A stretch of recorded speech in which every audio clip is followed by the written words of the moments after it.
Hello, everybody. How's it going? I am your host, Matt from Maverick Sports, tuning in today with another live broadcast of the Atlanta Braves taking on the Kansas City Royals at home, the last game of the regular season. Oh, man. I wanted to be there so bad for this game, but you know how things go, everyone.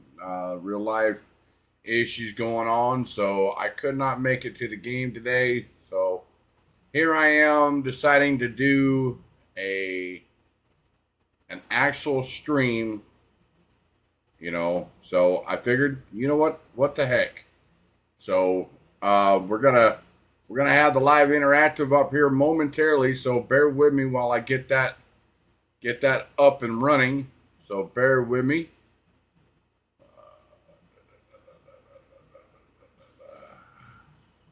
There we go. All right, so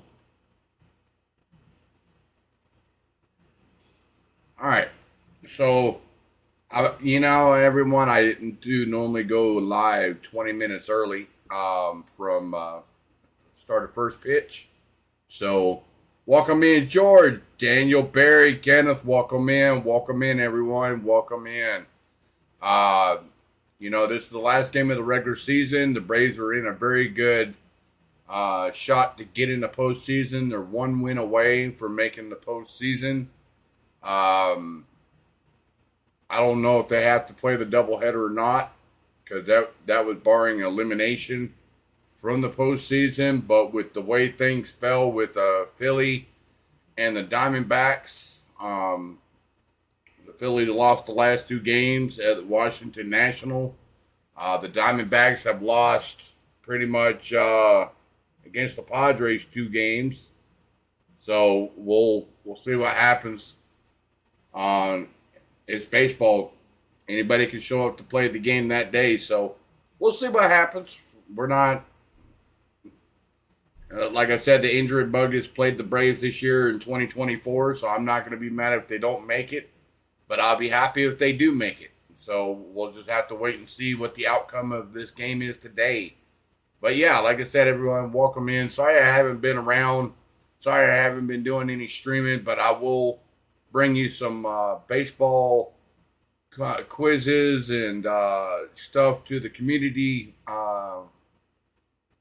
chat room or the community post wall. I will bring those to you so that way you guys can interact with that. I've been actively trying to find work outside of streaming. I am literally on crunch time. So that's why I haven't really been streaming much, everyone. I've been kind of taking a time off from the actual streaming just due to the simple fact that, what's been going on with me in real life and trying to wrap my head around it. So hopefully everyone understands. So, but yeah, like I said, welcome in, everybody. We will, first pitch is at 3:20 Eastern, 2:20 Central. So we got about another 15 minutes or so. But, I always do go live, and it shows here that Braves are one win away from postseason after D-Train's walk-off home run last night. And the Mets lost along with the D-backs, the Diamondbacks. So we'll see what happens with that as far as that home front. Of course, we already know that the Dodgers locked up number 1 seed in the NL West. They lock up home field advantage in the postseason, like they have done in years past. I think also the Cleveland Guardians took their division. They clinched their division along with the NL Central was the Milwaukee Brewers. They won their division, and I think in the AL division, I think the Yankees took their division as well, if I'm not mistaken. So I could be wrong. Like I said, everyone, I'm not perfect. I don't claim to be perfect. Everybody makes mistakes. I'm just kind of quoting what they're showing on MLB.com. You can take it for what it's worth. You know, like I said, I just go by with what I see and what I read, and I also go to X as well. There's some things out there that are are put out there. So while we're getting that underway, I'm going to go ahead and update the Braves lineup today.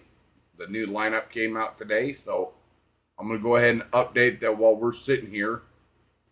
We're going to go ahead and get that done real quick, so bear with me.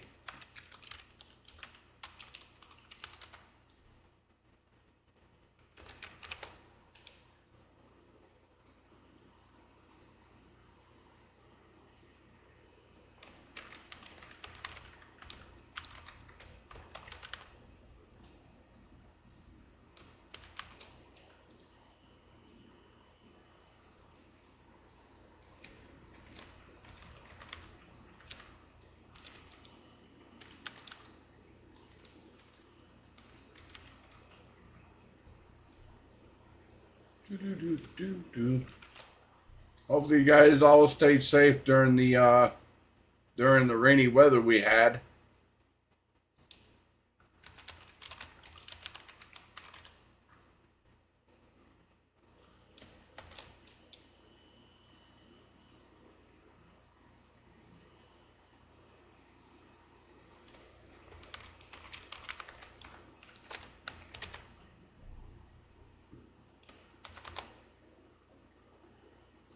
All right, I got it saved up, everyone. This is going to be your active lineup for today for the Atlanta Braves. So look at your screen right above me.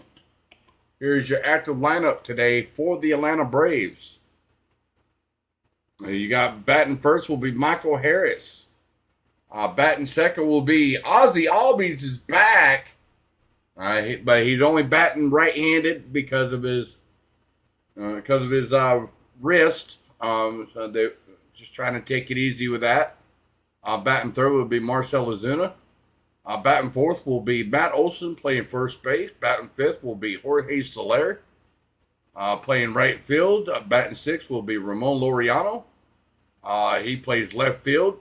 Behind the dish will be Sean Murphy, the Smurfinator. Batting eighth will be Gio Urshela playing third base. In the wake of Austin Riley being out for the rest of the season with that fractured right hand, it will not heal in time for the postseason. So Braves have elected to put him completely out for the rest of the season. Batting ninth will be Orlando Arcia, our everyday shortstop. And on the mound today is none other than Uncle Charlie. Uncle Charlie is on the mound today for the Atlanta Braves. So there is your active lineup, everyone. Glad I can bring that to you. And as you can see in the viewing box for your viewing pleasure, that is the active lineup for the Kansas City Royals as well. You've got, for the Kansas City Royals, you got Tommy Pham batting first, Bobby Witt Jr. batting second, Massey batting third, Yuli Gurriel, who was picked up from the Atlanta Braves on a minor league deal to the from the Atlanta Braves to the Kansas City Royals. He bats fourth. Melendez bats fifth. Hunter Renfroe bats sixth. Fermain bats eighth or seventh. Garcia batting eighth, and Isabel batting ninth. And on the mound for the Kansas City Royals is none other than Marsh. Alec Marsh. So we'll see what happens. You just never know, everyone. You just never know. So we got first pitch here in about 10 minutes or so. Yes, I agree there, George. I'm really struggling at the present moment. I'm right now. I am literally struggling. I've got to go file for unemployment. I hate to do it, but I have to do it. I've got two young kids to feed. and it's really a rough time right now, and I'm really struggling as it is right now. So any donations, if you guys want to send in a donation, look at the bottom of the screen.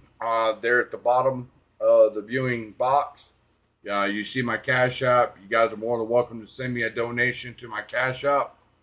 All proceeds that I get from those donations go towards the stream, the stream channel, along with everyday funds for me and my family. And everything that you guys send forth is muchly greatly appreciated. And without none of y'all, none of this would be possible.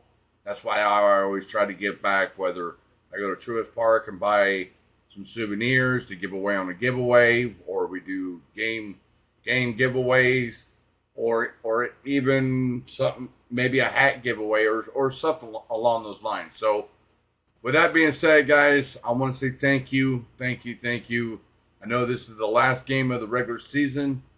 We will try to hit it hard next season. We're going to try to bring some NFL to the channel. We're also trying to get our feet wet. I know Clan is over there doing the races today, so we're going to try to get that established on the channel as well. So he's testing it out. I'm going to test it out on my channel and see how it fares for starting of 2025. So I'm not going to say I'm going to be here every weekend for the Xfinity race during the football, during college football. I will be here for the, before college football. So anything after college football, when Georgia starts playing, I'm normally gone. So, but I should be here on Sunday like I am today. So we're going to try our hand in it. We're just dipping our toes, just like me and Clan said. We've been talking about doing NASCAR for the last almost 2 years. We just never had a layout, put forth, and we finally came up with a concept that we both like. It's just not one-sided. We both agreed on, and we both like it. And he's sharing it today over on his channel. His channels are linked in the description below. Go over there and check him out. Throw him a like and tell him what's up, and tell him Mav sent you. And he's going to do the same thing over here. He's going to send his viewing audience over here as well. And he said that if the race gets done before the baseball game ends, or vice versa, he'll come over here and hang out with us, or my stream gets done, I go over there and hang out with him for the rest of the race. So with that being said, guys, we're going to have first pitch underway here in about 6 minutes. So many as you know, the channel has kind of took a little bit of a change. I did lose my memberships on pause. I did not send in an appeal. I just went ahead and took the punishment and let it be that. And I'll start from scratch. That's okay. It can be done. I've done it before, and I'll do it again. So it just takes time to get back to where I was. And I'm fine with that. With what's going on in my life right now, I've got to solely focus on providing for my family. And this is another way of providing for my family. That's how I was making a little extra money for my kids, along with myself. And this was just a hobby. I wasn't planning on making YouTube a full financial contributor to my bills. But like I said, I took that responsibility, and here I am. So hopefully you guys understand, and most of y'all do. And I definitely do appreciate it. So, okay. All right. I'll look at it. I still got that link in my email there, George. So I'll take a look at it. Appreciate it, Mr. Woodrow. Yeah, I'm still here, brother. Like I said, I've been really struggling the last, month and 2 weeks since I've been out of work. And it's been a really rough time for me. All my friends and family have helped me out tremendously. I want to say thank you to them. You know, they've sent me to keep me and my kids fed and make sure I stay on my feet. Without them, I don't think I would have power. I don't think I would have food for my kids, you know, and it shows. And like I said, starting tomorrow, I've got to file for unemployment. I hate to do it. I'm a man of pride. Clan can even tell you I'm a man of pride, and I don't want to go do it. But my hand is dealt. My hand is forced. Right now, everything's slowing down in the aggregate business. A lot of companies are laying people off, and it's a rough time right now. And that's my bread and butter, is for running heavy equipment. I run the big boy toys like pit loaders, front end loaders, haul trucks, dozers, excavators, you name it. So right now everything is in a rough patch right now. So we're gonna have first pitch here momentarily, everyone. So once they go live with the interactive, I will pull that up, and so that way you guys can enjoy the sights and the sounds of the game. So, but yeah, like I said, welcome in everybody. Welcome in, Mr. Woodrow. I like to say, welcome in, welcome in, welcome in. Oh man.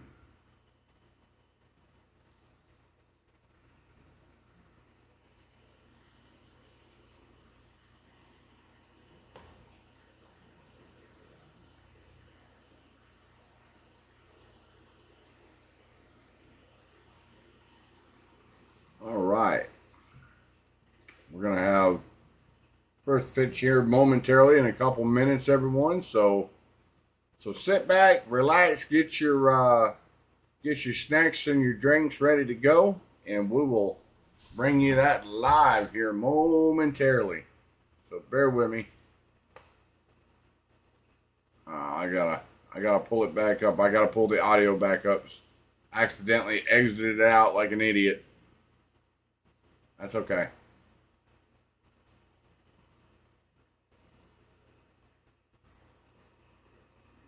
All right. So, all right. When they, let's see. All right. We got 2 minutes to first pitch. We'll make sure. Yeah, that was an awesome, epic walk-off home run last night by D-Train. Epic. That was an epic walk-off home run last night.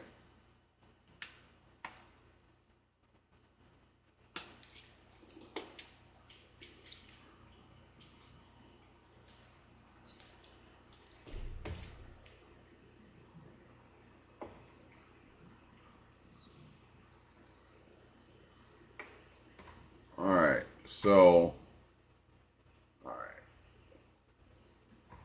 Got 1 minute to first pitch, so here we go. The Braves need to do is win here today, and they are in. They can also clinch with an Arizona loss. And the folks are lined up and ready to go. And folks, we are ready, there you have it. Ready to go. If the Atlanta Braves win today, Truist Park. They can clinch a postseason berth, or they can even clinch with an Arizona loss. But these Braves have battled, and right now they are on the doorstep. So there you have it. This is the Atlanta Braves. This is a good team. Yes, there were some struggles with injuries, some inconsistent play, but they are getting it going at the right time, and big-time players are stepping up in big-time situations. This has been a lot of fun to watch. You mentioned it, a win today, and you are in. If the Arizona Diamondbacks lose, you are in. There's a couple of other scenarios out there. We're not going to worry about those. This offense has been incredible. 22 home runs for them. Let me know if in the chat if everybody can hear the audio real well. Let me know in the chat. I'm ready. How about Charlie Morton's going to be going here this afternoon for the Atlanta Braves, the final start, hopefully, of the season. We don't want to play baseball tomorrow. This will be number 30 for him. How about the streak? Okay, 10-4, George. Very efficient. He hasn't pitched since September 20th, so he's had a little bit of a break. Charlie should be strong and ready to go. Charlie Morton in what could be his final start here at Truist Park. We don't know, but whatever the case is, the Braves need him today. It's the Braves and the Royals with a postseason on the line. Next on Valley Sports. All right. So they're going to go to a commercial break. And once they go to commercial break, they're going to come back live, and I'll bring the interactive up for everyone. So we'll get that established. So once they do that, I'll bring it up for everyone. And like I said, everyone, Clan normally is right above my head, but unfortunately he's not here today. He's over there doing the NASCAR races over on his channel. If you want to check him out, go over there and give him a like. Oh, there he is. He's in the chat. So just like I got a chat window popped up out on his. So all right.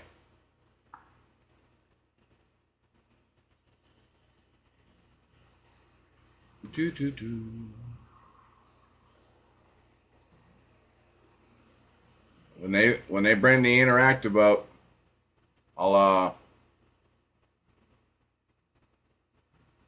bring up the interactive here.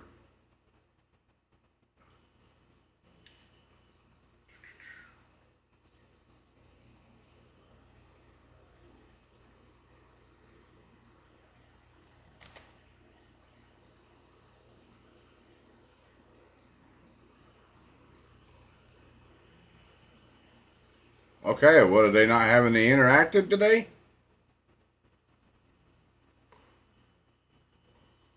Uh-oh. We may not have the interactive today, everyone.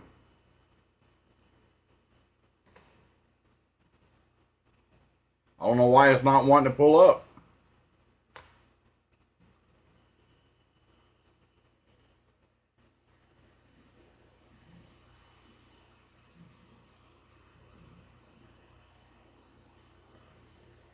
That's not good. Let me see if I can pull it up here. I don't know why it's not wanting to pull up.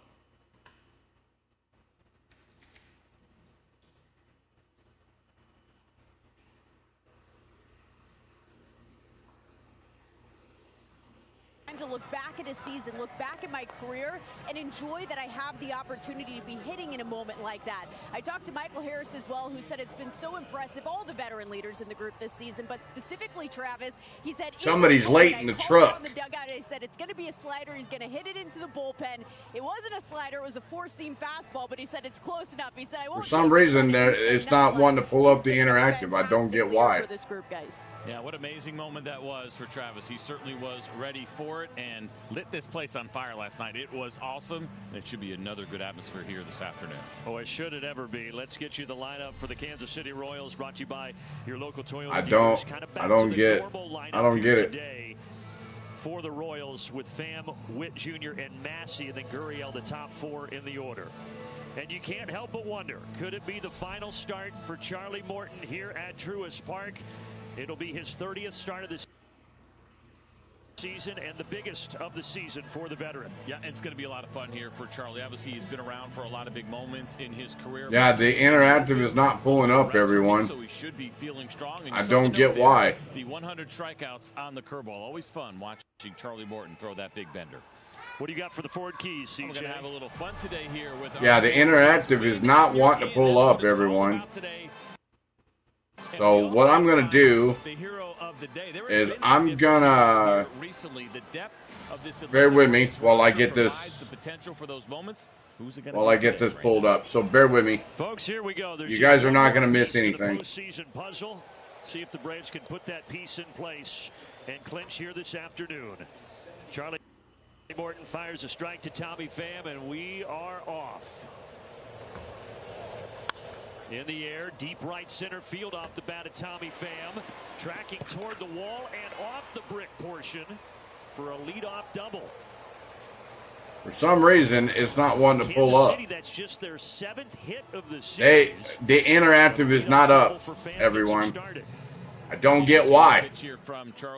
Interactive is not up, everyone. Fastball and Tommy Pham showing some of that opposite field power. Pretty I couldn't tell you. For Pham. I wonder. You mentioned the A lineup. I wonder how long they're going to be out there today, knowing that the Royals are already set with what's happening with them in the postseason. Yeah, they are in. The only The interactive is not wanting to pull up. Seed in the American League, and who will they be playing? I'm sorry, everyone. Yesterday, their skipper Matt Quattrero, he opted. Yeah, the interactive is not pulling up at all. Off tomorrow, so wanting to get his guys not too much rest. Didn't want him to have 3 days rest, so he goes back to the normal lineup here today. 1-1 here to Bobby Witt Jr., who is on the verge of the American League batting title.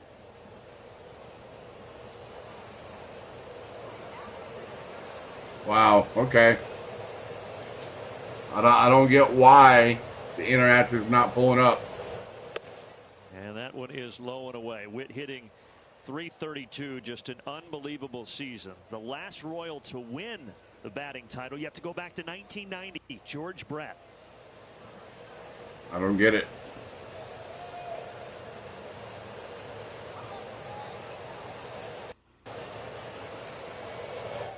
I think knowing the kind of guy that George Brett is, we showed him last night on the broadcast, and a guy who absolutely. I do not understand how this is not working. Blue. He's probably looking forward to that next one, and it being someone else who then could say they've been the last Royal to win a batting title. And something would have to go really wrong today for Witt not to get it. And a curveball that he chased there, and now 3-2. As Morton tries to get Makes no sense to me.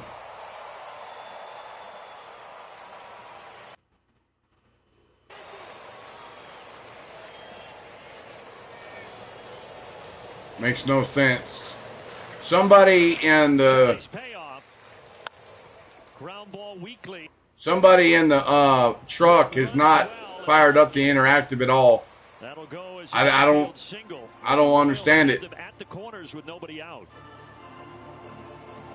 That was a good pitch, and Charlie did a nice job of getting weak contact. Unfortunately, just went to a place where there was nothing nobody can do. Ozzie had absolutely no chance there. It's a good job by Matt Olson. I'm sorry, everyone. The interactive is down until they decide to pull it up. I don't know. They're at the corners, and now Michael Massey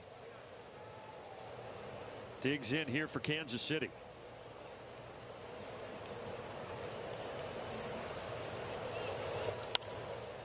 CJ mentioned it just a little bit ago, but we will keep reminding you the Braves are in with either a win here, a win definitely does it, or if the Diamondbacks lose today, no matter what the Braves do, the Braves clinch a spot in the postseason. Yep, that covers 6 of the 8 possibilities that could play out here this afternoon, with everybody pretty much starting right around the same time, which of course has been an initiative by Major League Baseball. What in the heck? There's no shenanigans going on, that you have the starts within about 20 minutes of each other. There are a couple of games that are in rain delay. The interactive is down, everyone. I'm sorry, but there's nothing I can do. Have already jumped out in front. They've lost the last 2 days to put themselves behind the 8 ball and behind Atlanta. Outside 1-2. There's nothing I can do. Who wouldn't want a rain delay on the last day of the season in Cleveland, where the Houston Astros are playing, and then in New York with the Pittsburgh Pirates? Sorry. Enjoy that. Well, we had it's something on their end on MLB.com.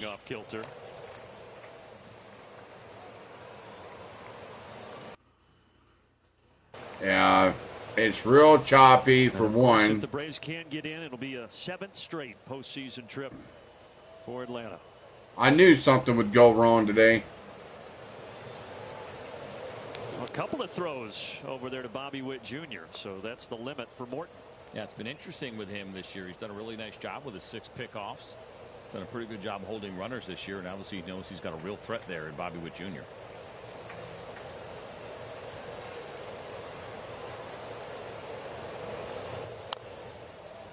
Curveball, try to bury it toward that back. But Massey stays alive.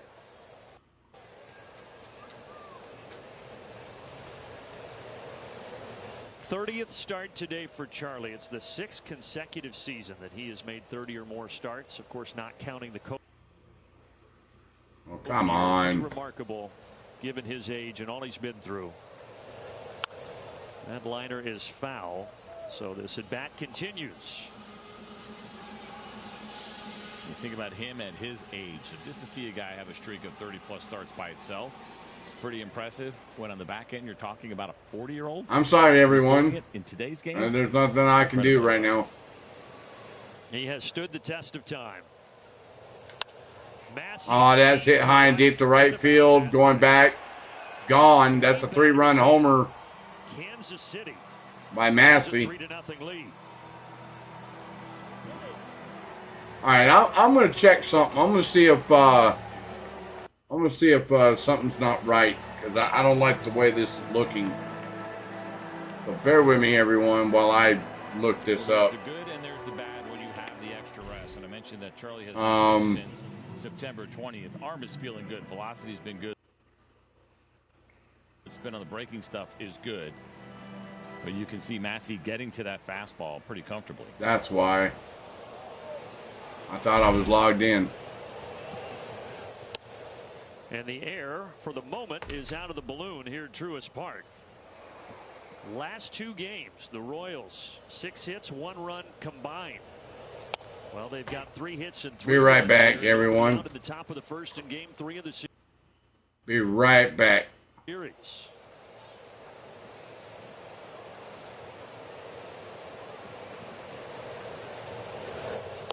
And look, CJ, you can sit there and say the Royals aren't playing for anything, and in the grand scheme they're not, but they've lost 9 of 12, and they want to try to get a little momentum before going into the postseason. And they've only scored 1 run coming into this game in this series, and their offense has been scuffling pretty mightily.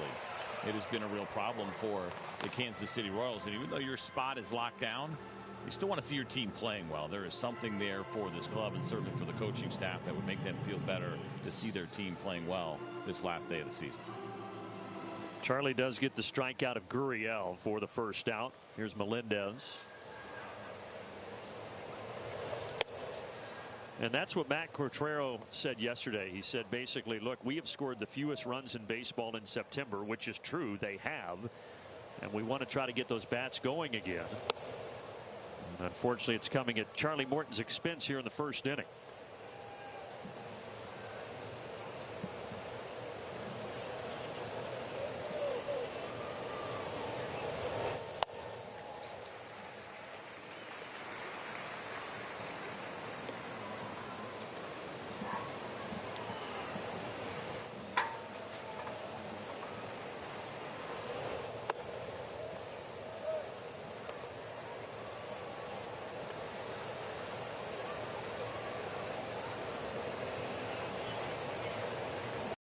Three balls, 1 strike to the left fielder Melendez, and that misses up.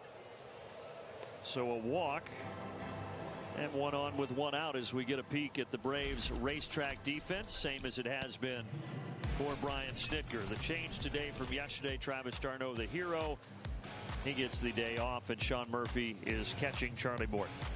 The catchers have a nice little home run streak going right now after we saw Sean Murphy hit a big home run in the opener of this series, and kind of the every other day playing that we see to some degree. It's not that consistent, but we do see the changes happening a lot, and so a little bit of extra pressure on Murph to keep that streak going for the backstops.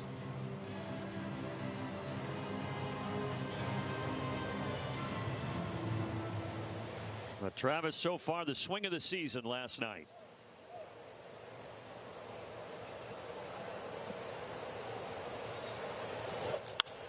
Could be 2. Orlando, Ozzie, Olsen. There we go. Royals jump out in front. Braves offense, some work to do.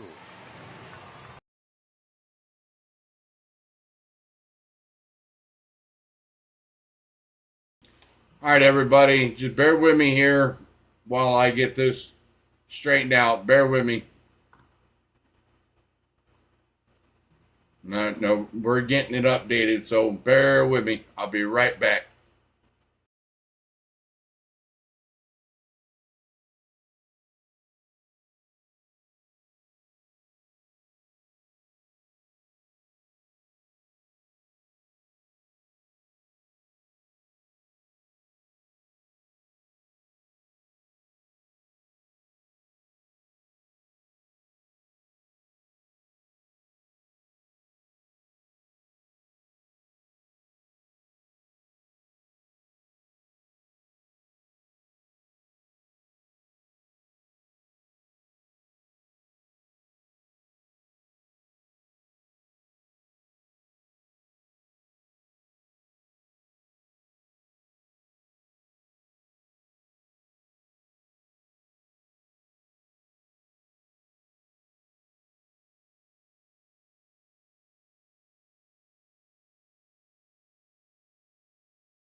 All right, everybody. I think I got it to work. So bear with me. I think we got it straightened out. So bear with me here.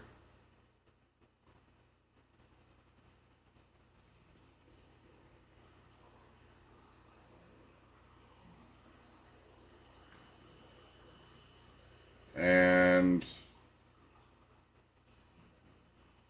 I want to find a better.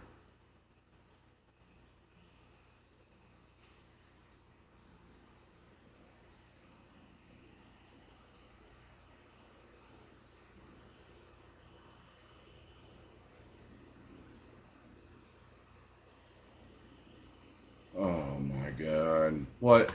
Today is not the day to be. Today is not the day to be having issues.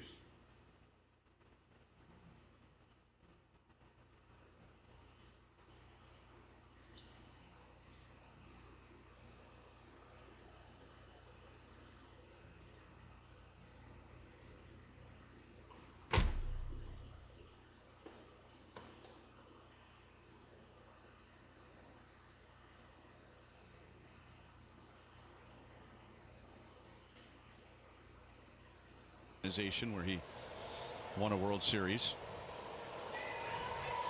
Now, Matt Quatraro talks about today, but we're an extension of the fans. We can talk about tomorrow and the next day. That's right. Interesting to see. All right, everybody. I'm gonna go after the wild card round. 2 balls, 2 strikes on Isbell. The winner of the Houston series will go to Cleveland. The Royals are very familiar with Cleveland. We had a winning season series with them. The winner at Baltimore will go to Yankee Stadium. There we go. I finally got it to work. Isbell is down on strikes. So Morton gives up a leadoff single, but he gets a double play and a strikeout. Bottom of the second, 3-0 Royals. All right, there we go. Sorry about that. Like I said, it's been giving me a fit. So we finally got the interactive up and running. The Life Electronics. So, Life Electronics.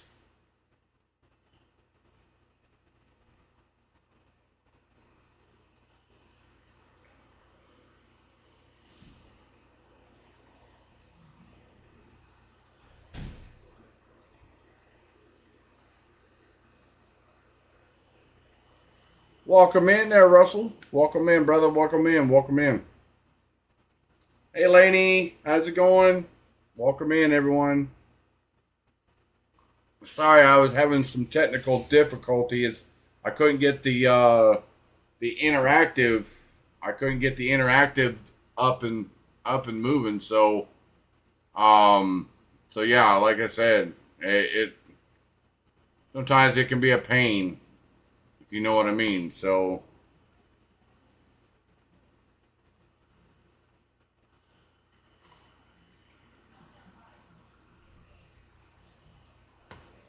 But yeah, hopefully you guys enjoy.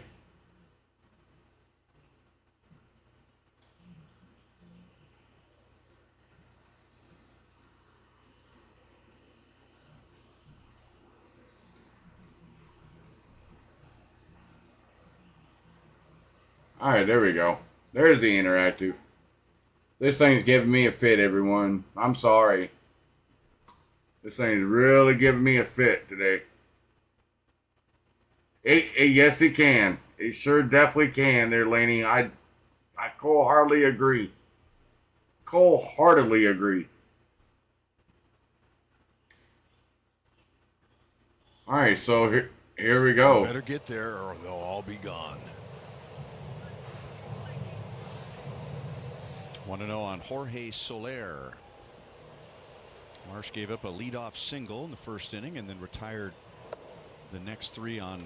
That's a swing and a miss. Flyouts and pop outs. 1-1. So 1-1 to count to Jorge Soler. 241 average, 21 homers, 64 ribbies, and a 779 OPS on the season for Jorge Soler. He takes 1-2. Strike 2 right down the heart of the plate. Strike 2. Braves are wrapping up the regular season average, believe it or not, Braves are down 3-0 so far in the game. And that's popped up down the first base line. Gurriel underneath it for out number 1. Outs in the air for Alec Marsh. That's good. That means that their timing is off, and his stuff is good. That's what that means.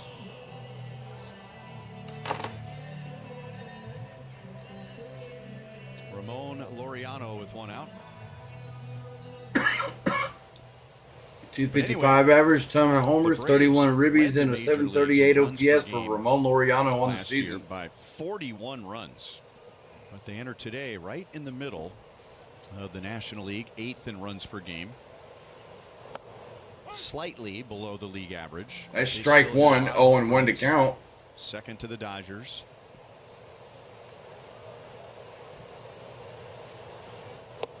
Good fastball. No balls, 2 strikes. Brian Snitker's. That's strike 2, so 0-2 to count to Ramon Laureano. The year before. Did he go around? Yes, he did. Got rung up by the first base umpire. Nice work. That's out number 2. He's used to having issues. I mean, you know, Acuna's been out. You know, Harris has missed some time. Albies, you know, I mean, they've had their share of injuries. We've had ours, but not quite like his. You lose an MVP in your lineup, that really takes a while to figure things out. But they did win without him in 21. Yep. So Sean Murphy swings and fouls that one off for strike 1. He's got a 197 average, 10 homers, 25 ribbies, and a .644 OPS on the season for Sean Murphy. Added a run in the 8th and won 3-0. Upstairs, ball 1. Murphy's walk-up song was "Heat of the Moment" by Asia. Remember that song? Yeah. I like these young players dipping into the 70s and 80s. So the 1-1 pitch. He was raised right. Upstairs, ball 2. Murphy's missed some time as well with his injuries. He had an oblique strain early in the season, which some people feel like that really threw off his mechanics. Here comes the 2-1 pitch to Sean Murphy. Pops it up. Love it. Infield pop-up underneath it for an easy can of corn for at number 3. That ends the 2. We go to the top of the 3rd. Royals still lead at 3-0. Damn. It is what it is, everyone. Hey. Can't complain there. All right, everybody. Thank you for hitting those likes. Remember, we set a 10 like goal for each and every stream. We're 3 away from that. Let's see if we can't get to those 10 likes. I know I haven't streamed in a while, and I'm a little rusty. It's been a while, but that's okay. You know what? Heck with it. That's okay. I'm completely happy with not being around. Like I said, like I was saying at the beginning of the stream, I've been dealing with some real life issues with, you know, family and work and not working right now, and it's really been a tough time, everyone. And I got to file for unemployment tomorrow. I hate to do it. I'm a man of pride, so you know that's just how it is. But like I said, the way you guys can contribute to the channel, if you guys want to send in a donation, bottom left hand screen is my Cash App. You guys can send me in a donation if you like, of your choosing. I'm not saying you guys and gals don't have to. That's completely up to you. So, yeah, lady, Massey hit a 3-run shot to the chop house.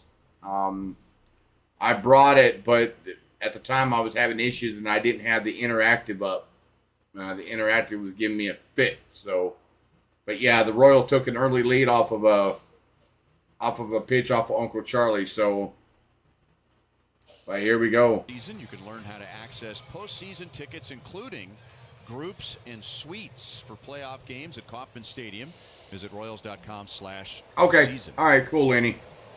All right. The first pitch from Uncle Charlie to Tommy Pham is a curveball for strike 1. And then he and Bobby Witt Jr. scored on Michael Massey's long 3-run home run. The 0-1 pitch. Swing and a miss. Strike since 2. then, Morton has struck out 2, and he's gotten 2 ground ball double plays. Yep, that's what he does when he's on his game. A lot of ground So the balls. 0-2 pitch. Outside, ball 1. At his age.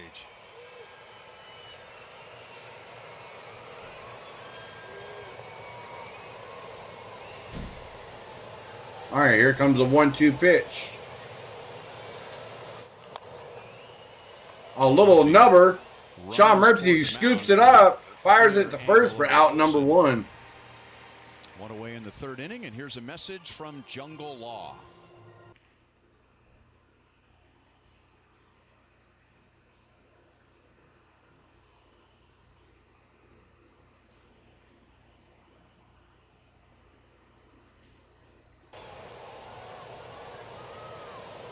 All right, the first pitch to Bobby Witt Jr. Swing and foul to the screen, strike 1. Single on a ground ball to Albies. Base hit number 211. And he scored run number 125. So here comes the 0-1 pitch in there, right down the heart of the plate, strike 2. Let's go.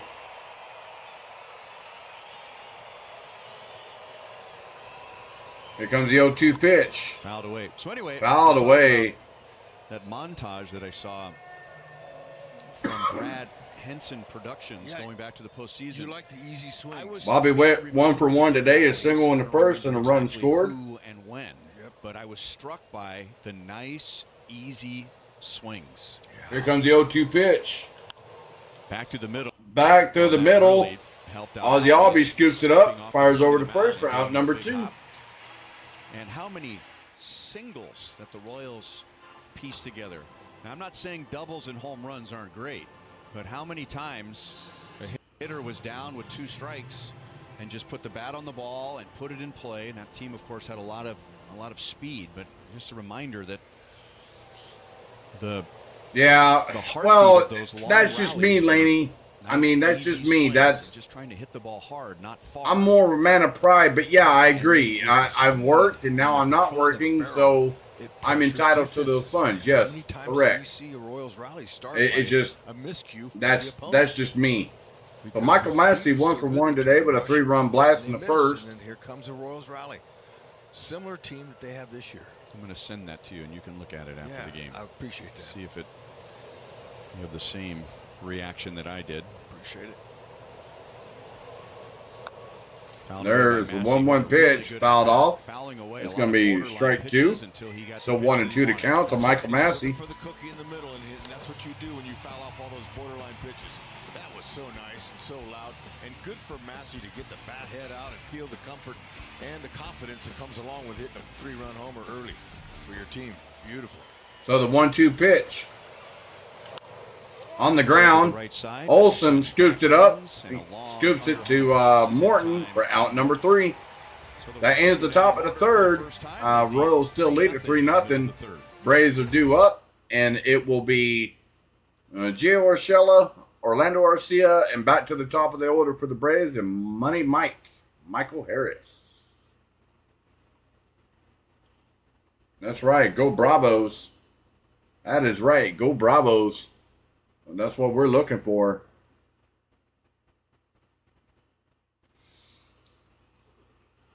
All right. It looks like I'm trying to see where Chase Elliott's running. I know he started the race in last place because he had an expired engine in qualifying, so they had to change the engine out. So we'll see where Chase Elliott stacks out today.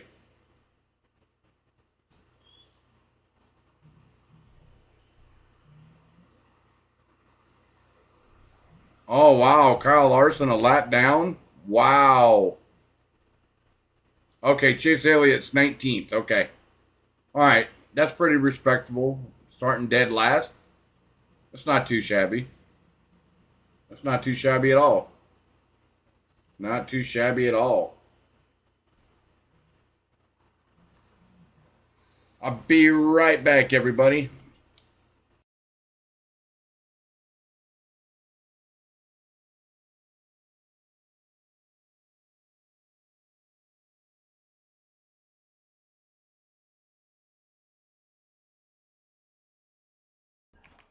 All right, everybody, I'm back. A 3-run home run off of Kenta Maeda with 2 outs, and now it's 5-0 Chicago in the top of the 3rd inning. Yeah, hey, let them go handle the Astros. Story. All right, strike one to Gio Urshela. Going to Houston would be Yuli Gurriel going back, even though he made his Royals debut in Houston, and they had a nice tribute for him. Vinny Pasquantino possibly strike two. rejoining the team in the same city where he was injured, and he pledged to come back. And I think if everyone was honest, they would say so. The 0-2 count. Vinny, wishful thinking, maybe later in the postseason, but 6 to 8 weeks. Pokes the bat head out there to stay alive. It's still 0-2. So he could be returning to the scene of the crime, if you will. And for Detroit, it's A.J. Hinch who got the Astros their first World Championship. Ooh, foul ball. Manage against them in the first round. To stay alive, it's still 0-2. It's exciting for the Royals. Now there's so many different scenarios for the Braves. I'm totally lost. I can't figure out any of it. But they're hoping they don't have to play 2 tomorrow.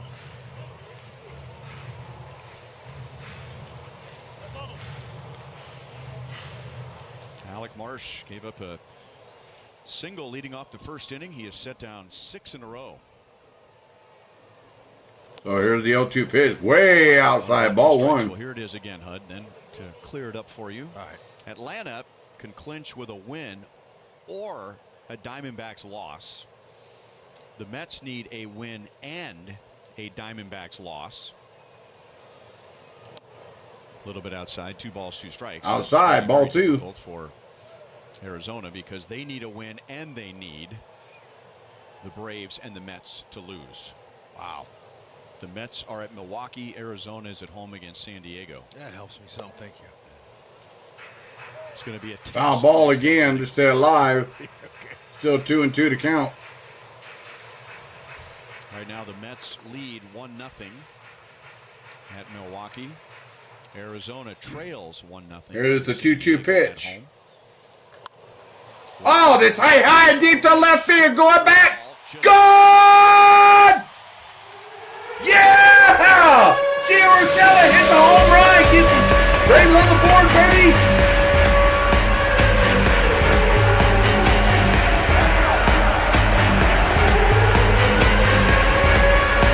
Ruben time, baby.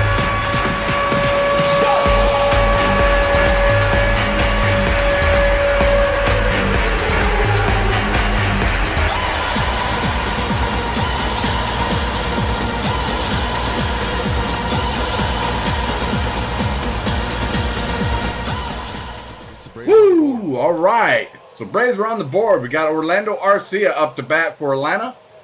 That's going to be strike one. So it's now 3-1 Royals. On the pitching side. So Braves are starting to claw their way back. Let's go. Fewest home runs in the major leagues. That was number 146. Last year the Royals gave up 207. Let's go. Totally night and day difference in their rotations. Brian Sweeney's second year as pitching coach has seen a much bigger improvement in the reduction of walks. Oh, that's a foul ball off of Arcia. Raid the zone, meaning the strike zone. Arcia's foot. Rain the zone. And the Royals have gone from 12th in the league in walks to 6th this year. It's going pretty good there, Laney. Went from 27th. Oh, yeah. Thank you. Definitely appreciate it. In ERA and in the top 3 in every major category. Yeah, that's the biggest difference. Here goes the 1-2 pitch. Down in the dirt. Ball 2. Love it. Marsh looks good today. It was a pitch that Urshela just kind of ran into. Wasn't in the middle of the plate. It was a good located pitch. Here comes the 2-2 pitch. Inside, ball 3. Diaz with his hand tells Marsh it was inside.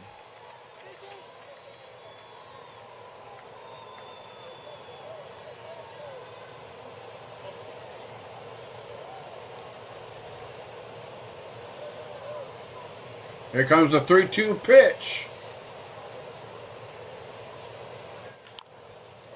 Oh, chopper towards the third. That's an infield single by Orlando Arcia. Let's go. Let's go, baby. Arcia legs it out. Here's today's injury update brought to you by the University of Kansas Health System, the official healthcare provider of the Royals. So significant injuries in the postseason. Yordan Alvarez last played on the 22nd, so a week ago, with a right knee sprain. Grayson Rodriguez, who has 13 wins, is on the injured list with a right shoulder strain. Alvarez will be back. So Money Mike up to bat for Atlanta. He takes first pitch swinging, foul ball, just out in front of it. But if some way somehow Alvarez can't, boy, that's a huge hole in their lineup.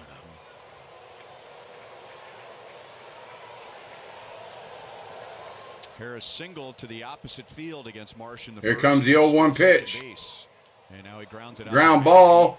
Who thought about the lead runner. Fires the first for out number 1. Arcia moves up to second base. Arcia moves up to second.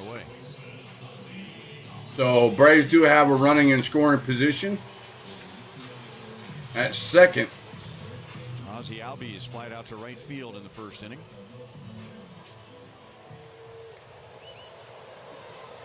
So 0 for 1 today, with a fly out in the first for Ozzie Albies. Back from a fractured left Takes wrist, first pitch from Alec Marsh. 5 games. First pitch swinging, ground ball to third, fires over to first for out number 2.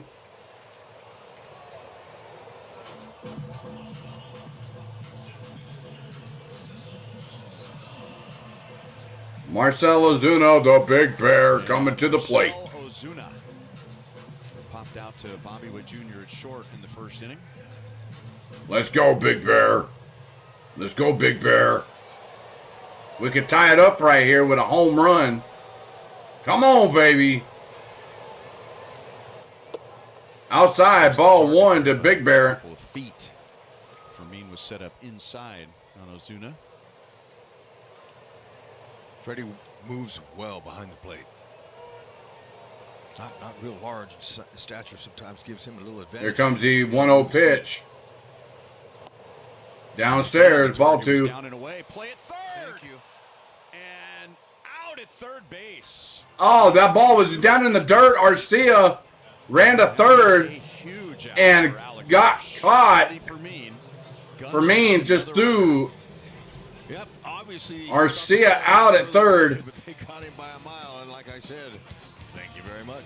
Man, come on. Should have just stayed at second. That's out number 3, but Braves do get on the board. Welcome in, Gino. Yep. That was poor base running by poor heads up by Arcia. I mean, don't be so damn greedy. Just should have stayed on second. But we'll have to wait another time. Oh well, it is what it is.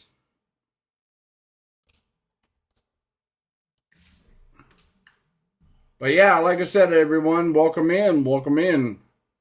If you haven't already done so, please hit that like button. If you like what you see and hear, hit that like button. We're 2 likes away from 10. We set that for each and every stream.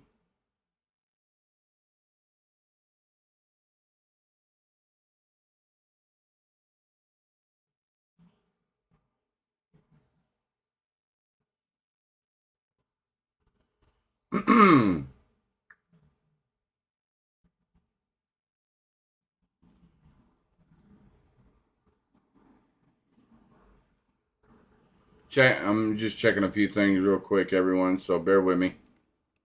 All right. So while they're on the commercial break, we're going to go ahead and I'm going to go ahead and check X real quick and see if there's anything. Okay, the Mets are up right now 1-0 on the Milwaukee, and the Diamondbacks are down 1-0 on San Diego. So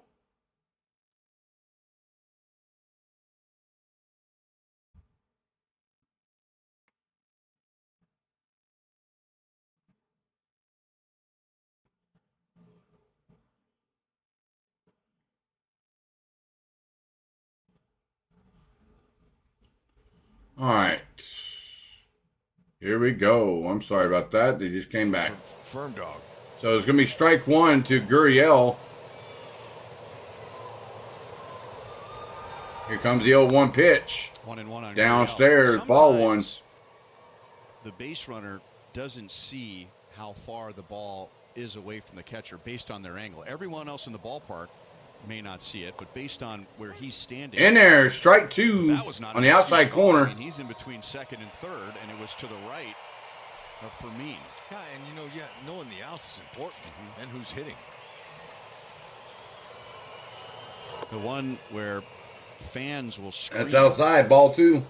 Is when you have a runner at third and the ball rolls away from the catcher to his right, so toward that flavor bold sign.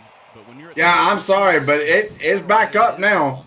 I definitely got all the bugs and kinks worked out. That's outside, ball three. But there was no excuse. Arcia had it right in front of him. It was just rolling in the left-hand batter's box.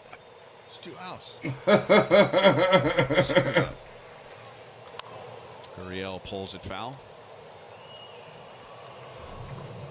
I'm sorry, everyone, that I had issues at the beginning, but hey, it is what it is. In the wild card round for the Royals, he'll be playing in his 87th. So here's the 3-2 pitch. On the ground, Arcia fires, spins. Out number one.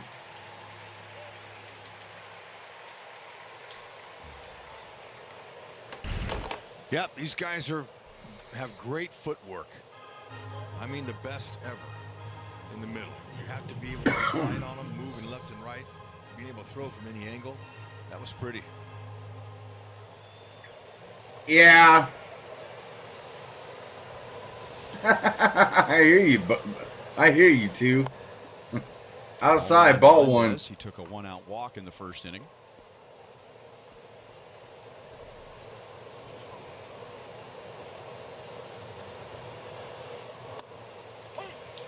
That's strike one. So 1-1 to count to Melendez. He's a 2.088 average, 17 homers, 44 ribbies, and a 679 OPS. Here comes the 1-1 pitch. Pops it up. Center field. Shallow center. Arcia is out. Harris is in. And Harris comes in and makes the play for out number 2. Time for a message from Minsky's.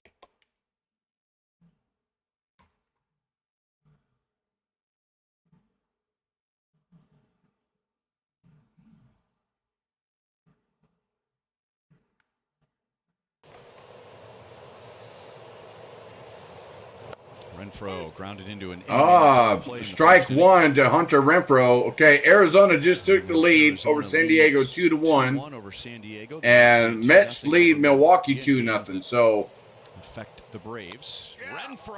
Renfroe, deep left field, gone.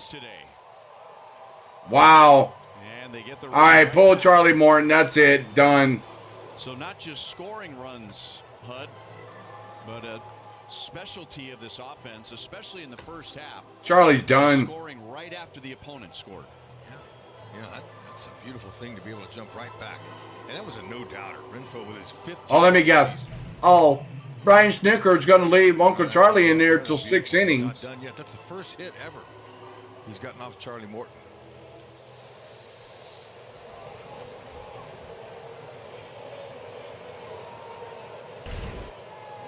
Makes him 1 for 10 with a big fly.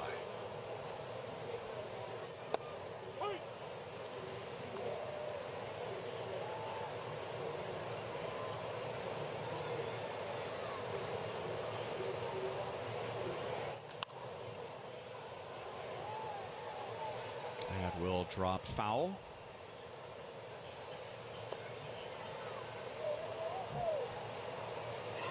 Freddie had an infield single in his last at-bat.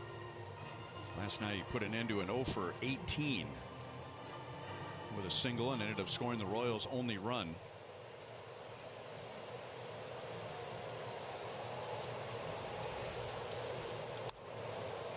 Still 0-2. Foul ball, so 0-2 to count for me. Charlie Morton pitched for the Braves yeah. to begin his big league career. Yep, again. Pittsburgh, Houston, of course, Snicker's going to leave. And back with the Braves. Charlie Morton out there. Third round. Squeeze everything he can get out of Uncle Charlie. We'll be down 9 runs. Pitched with Atlanta. It's 4-1 now. To the Pirates in 2009, and he spent 7 years there. So here's the 1-2 pitch. 2 balls, 2 strikes. 2 years down in the dirt. And won a World Series with them in 17. Ball 2. 1 year in Philly. 2 years with Tampa Bay. And this is his 4th year back in Atlanta. Yeah, I have a ton of respect for performers like this that stay in the game a long time. Here comes the 2-2 pitch. Pops it up. Man, right field. He's got another year or 2 left. For out number 3. Hunter Renfroe homers to left. 3.5 played, and the Royals lead 4-1. There you have it. 4-1 Royals. What's up, D? What's up, D? What's up? What's up, brother? Welcome in. Welcome in. Welcome in.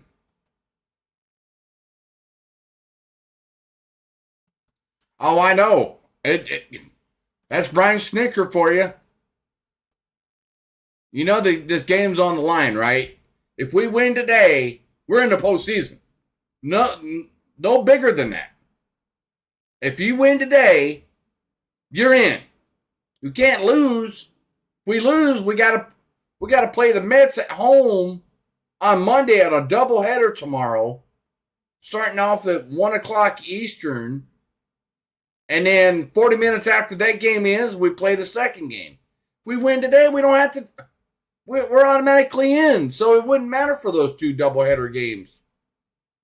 Snick needs to get his head out his butt. I'm sorry.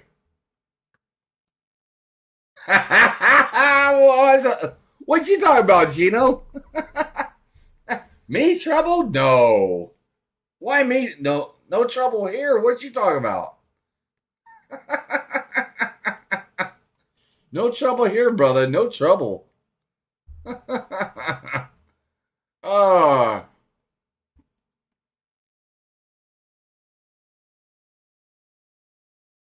It looks like Kyle Larson is still a lap down. That's not good. Chase Elliott's running 19th. That's not too great. But considering Chase Elliott had a blown engine during qualifying, so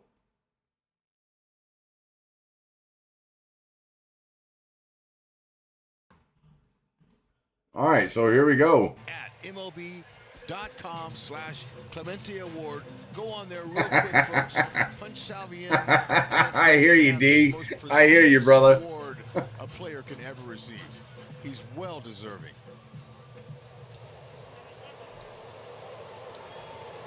So here's the first pitch to the Big Bear. With nobody on. Downstairs, ball 1. He came up with a runner at second base and 2 outs in the 3rd inning, and Alec Marsh threw a pitch that went off of Freddie Fermin's glove just to Freddie's right, and Arcia tried to go from 2nd to 3rd, and he was thrown out to end the inning. Out. Oh, strike 1. So 1-1 to count to Big Bear. Oh, Arizona just clobbered all over San Diego. It's now 6-1 Diamondback. Early in that game, and Mets lead now 3-0 over the Brewers. And Ozuna pops it up to right field. Waits in right field. And out number 1. In Mississippi, 1 down. How great is it, though, that our team is in, and we're not having to sweat out another score from another part of the country. I mean, this is really a nice thing that the Royals did it on Friday night. So Matt Olson 0 for 1 today. A pop out in the first. Tomorrow looms. Because I can tell you, at least inside, ball 1. And just overhearing conversations amongst members of the media who follow the Braves every day, all they talked about was that's a big swing and a miss. Where they wouldn't strike one. Doubleheader tomorrow, because there are scenarios where all spots are decided today in those 2 games tomorrow, other than totaling. That's a big swing and a miss. Strike 2, so 1-2 to count to standings. And Matt Olson. while I'm sure nobody would mind not playing a doubleheader right before the first round of the playoffs, it's certainly not something you want to let enter into your mind and think. So the 1-2 pitch. We won't have to play tomorrow. Yeah, Oh, that's big rip and a foul ball. Skipper Schnitker's, he's Matt Olson just out in front of that. But he's got the ace, Chris Sale, sitting waiting, just in case, wherever they need him. Here comes the 1-2 pitch. And Her ball fouled out and out of play. We'll do it again. 1-2. Wild card round. Yeah, I mean, but if it's sudden death for them, they'll use Sale. Yeah, tomorrow they don't have to do that. Jay, I would take that any day of the week, brother. I've been out of work a month and 2 weeks. Here's a 1-2 pitch again. Inside, ball 2. If the Mets win and Arizona loses, there would be no doubleheader tomorrow.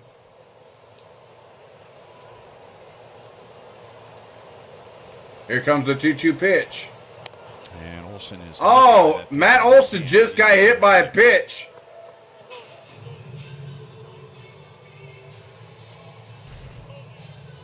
Well, you want to pitch him in like that, but that's a little too close in. That got him on a dangerous spot right there. No wonder he's not happy about that.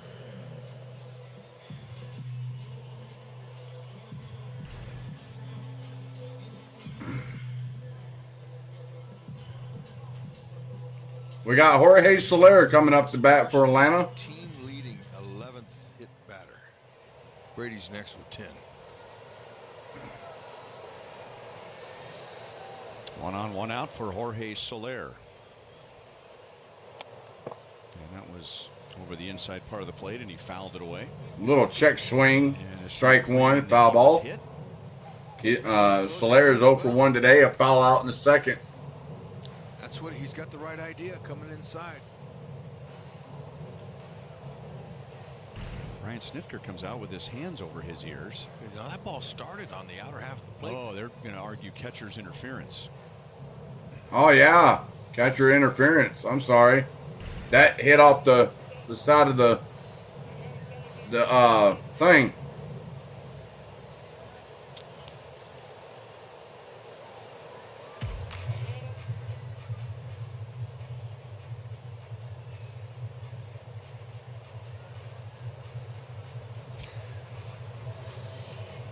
Honey, will you zip up my dress for me? Please. That's what it looked like. Got a little issues with the speaker, got a little technical difficulties there. But anyway, I'm sure they want to review it. And the look that Soler looked, he looked confused, and he knows something went wrong there. Yeah. And for the way that Freddie pulled his glove back, trying to hide it, like, I didn't do it. And look at Freddie. Just give me the ball. We're good. Let's move on. Yeah, look at watch Freddie. See if you can see it hit the glove. Yeah. So otherwise he catches that pitch. He'll get his base. So that would be Excuse less me. than ideal. Sorry, everyone. The tying run to the plate, but it would be 2 base runners, a hit batter. It hit right here, the top of the. It hit dangerous to the team. The glove. There was catcher's interference. Catcher interference. So Jorge Soler takes the base. Get a little bit too close up in there, it can happen. Like I said, those are really not good. That's a bad error right there. So Braves have runners on first and second, 1 out. We got Ramon Laureano coming up to bat for Atlanta. He's 0 for 1 today. 2 on 1 out for Laureano. One pitch swing can tie it up here. Laureano He's outside, ball 1. And struck out on a curveball in the second inning. Marsh got him on 3 straight pitches. 1-0 pitch. We've been talking a lot about Swing and a foul ball, strike 1. Royals get that figured out before the wild card series, but there's a couple of other things they need to button up before heading to Houston or Baltimore. The Royals have committed 5 errors now in this series, accounting for 2. So the 1-1 pitch. So far. Swing and a miss. Strike 2. And now you have a hit batter and catcher's interference. Yeah, you want to eliminate all those when it comes to postseason. Here comes the 1-2 pitch.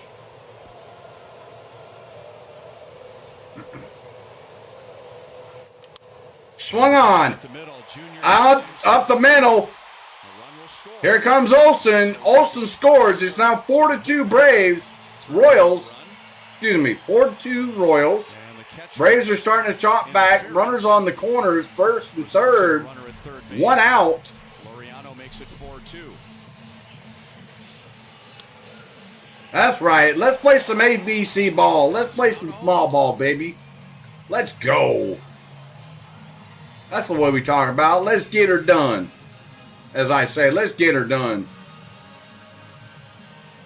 And we got the Smurfinator, Sean Murphy, stepping in the batter's box for Atlanta. Come on, Smurf. Put Murphy in the lane. He takes strike 1.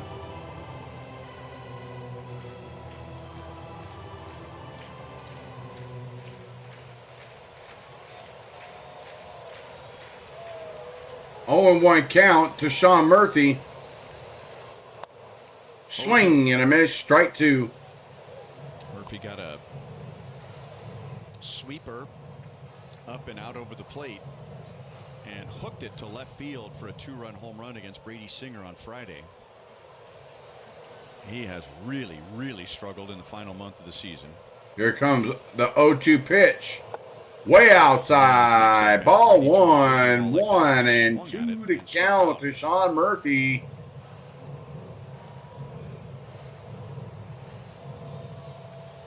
Come on, baby. Come on, Sean. Come on, Murphy. Let's go. Come on, Sean. Here comes the 1-2 pitch. Fouled away. Fouls it off. Fouled and out of play.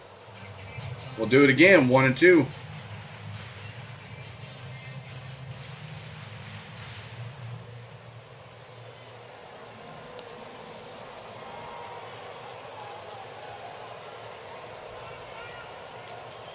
Here comes the 1-2 pitch. Big jump at first. Big jump at first, and hit right to third. And Soler gets caught at home. So I think the runner going there, Hud, actually helped out the Royals because Michael knew there was no chance for a double play. Exactly. That's smart. Take the out in front of you. Cut down that run. Yeah, there's no chance you're going to get 2 here. So look, he sets his feet, comes right over the top. There's a good feed in there. No slide from Soler. That's because I don't think he saw really what was happening. He thought they were going to turn 2.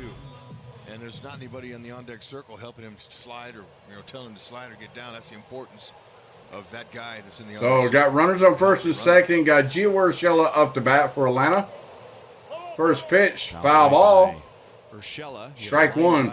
Home run over the short wall in left field in the 3rd inning for his 9th of the year. Laureano's at second, Murphy's at first. That's a play you don't see very often. A ground ball to deep third and the third baseman coming to the plate. Yeah, that's a confident player, Garcia over there. I really like him at third base. 0-1 pitch, foul ball to the screens. 0-2. I mean, he can be an adequate second baseman, but to me, he's a better third baseman. Because he's got what's up, Laney? He's got the footwork. He sets his feet. He can make that play coming in. It's just what's up? Such an advantage to a guy who plays. You guys got struck him out. Swung on and missed. Strike 3. It's 1 thanks to the out. But Braves do score a run. It's now 4-2 Royals. Yeah, you guys can ask for help anytime. Go ahead. You're more than welcome to. That's why I'm here. What's up?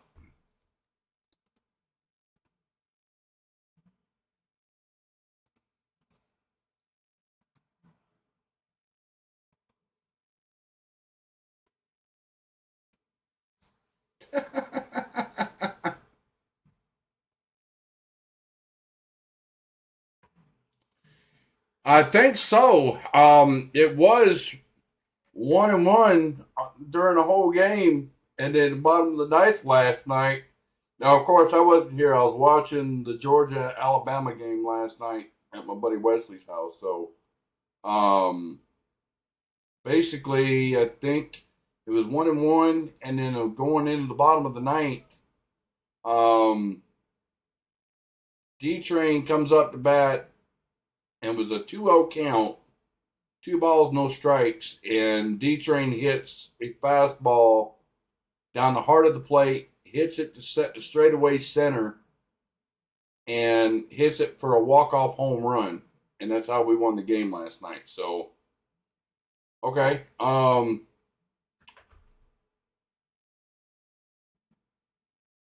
Yes, if we lose and the Diamondbacks lose, we're in. If we win, Diamondbacks lose today, we win. So there's the answer to your question there, Gino. All right, 10-4, Gene.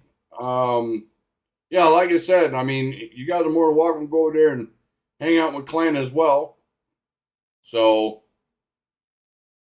but yeah, we're. Oh, okay. So Chase Elliott moved up to 15th. All right, cool. So we'll see what happens here. .com/fan choice. Of course, Uncle Charlie back out there again for the top of the 5th. Michael Garcia. One like away from 10. In the bottom of the 4th inning, leads off the 5th. And this is a guy the Royals would like to get going for the postseason for his glove, his arm, his legs, and getting his bat back in shape. He is 0 for his last 16 and hitting .232. So 0-2 to count to Michael Garcia. Yes. Yeah, that's not like him, and not the finish that he's wanted. But you're right. Outside ball one. Wherever they 1-2 to count. I told you about the confidence he has in playing third. Here comes the base. 1-2 pitch. That's a swing and a miss. Strike 3. K's in the chat for Uncle Charlie. Tough at bats. Chasing that pitch a lot, and the league just keeps throwing it to him. That's the second strikeout on the day for Uncle Charlie. So 2 K's in the chat. Let's go. Kyle Isbell took a called third strike. First time up. So first pitch to Isbell is downstairs, ball 1. Into playing in 30 more games this year than any other year in the big leagues. Change up, 1 ball, 1 strike. 1 ball, 1 strike. Morton has given up a 3-run home run to Michael Massey and a solo home run to Hunter Renfroe.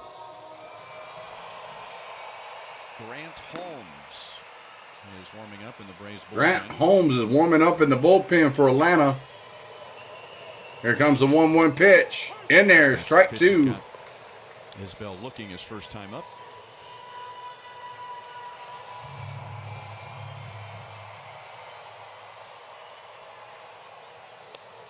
Two and two. Upstairs, ball 2. You know, you 2-2 to count. Talk about rounding off any numbers this year. You know, hitters usually last week of the season, you're looking at your numbers. You want to round them off to the nearest round number, obviously. Here comes the 2-2 pitch. Downstairs, ball 3. Those are individual goals. When you're already out of the season, that's kind of what you're looking at. But I haven't said a word about it, and I'm sure none of these players could give a scratch about any of their numbers. Here comes the 3-2 pitch.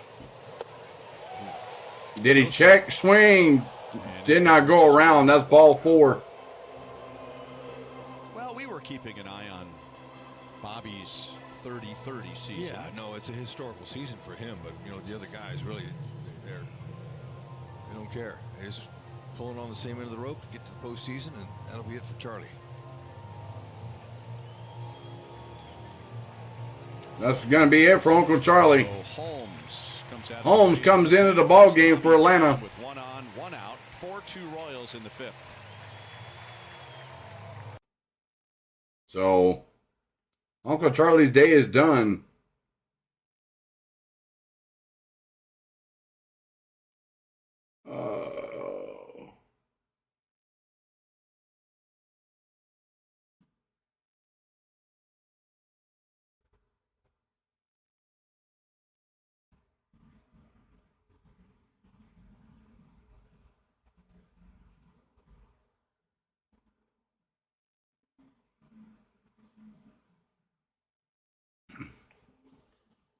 All right, everybody.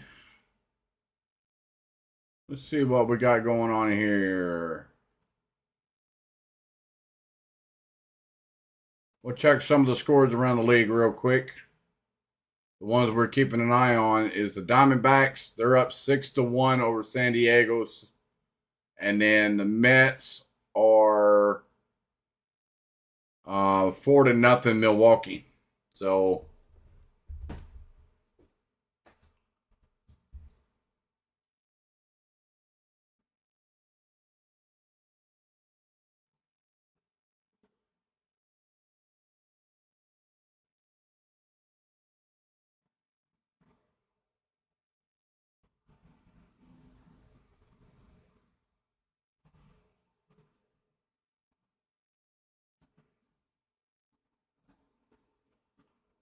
all right. So when they come back from commercial break, I will bring the audio back. So oh wow. Okay. Here we go. And that would be one George Brett. And you look Yeah. at Brett and Willie Wilson. I know D's exhausted after 74-hour work week. Yeah. I don't blame him. This morning. And he said what makes I do not blame him at all. Like Bobby Witt Jr., who uses the whole field. Well, you have a good one there, Dave. If you do decide to crash, brother, you have a good one. I know you've worked hard this week. So he used to defend Rod Carew, who would win batting titles every year. He said, if you played him back, he would bunt on you. If you played him in, he would push it right past you and hit it by you. That's popped up to right field for out number one. He was the last Royal to win it in 1990. He said, I would have figured that Carlos Beltran would have done it, or maybe Whit Merrifield. And then we took a look at some numbers, and this isn't a surprise. He said, guys don't hit 300 anymore. There are players in baseball this year that have hit 300. When George did it in 1990, there were 19. When he did it in 1980, there were 30 of them. Chase Elliott moving up to 14. Not surprised that there was an even larger number in 2000 than any of the years that George did. That might have a little something to do with the time period of baseball at that point. Oh, wow. Kyle Larson 2 laps down now? Wow. Shelf, it's hard. Yeah, I saw what Joel saw not long ago, this deep in the season, and how few. So 1-0 to count to Bobby Witt Jr. 300. I'm assuming when that's a swing and a miss, strike one. Whit Merrifield with the Royals. Whit did lead the league in hits a couple of times. In 18 and 19, he had 206 hits in 2000. Here comes the 1-1 pitch. Did not win a batting title. Downstairs, ball 2. He came, or at least his highest batting average was 304 in 18 and then 302 in 19. 2-1 on Junior. So the 2-1 pitch. Field single and a run scored. Downstairs, ball 3.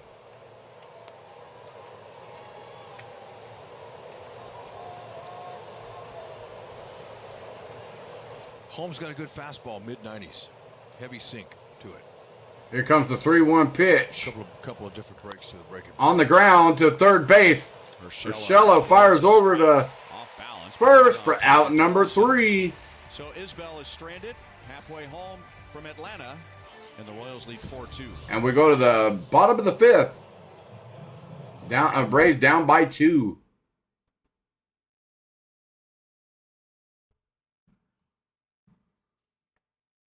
All right. So we'll see if there's any score changes. It's still 4-0 New York, the Mets, and still hold on. It's now 7-1 Arizona over the Padres. Wow. That's crazy. Unbelievable. Unbelievable.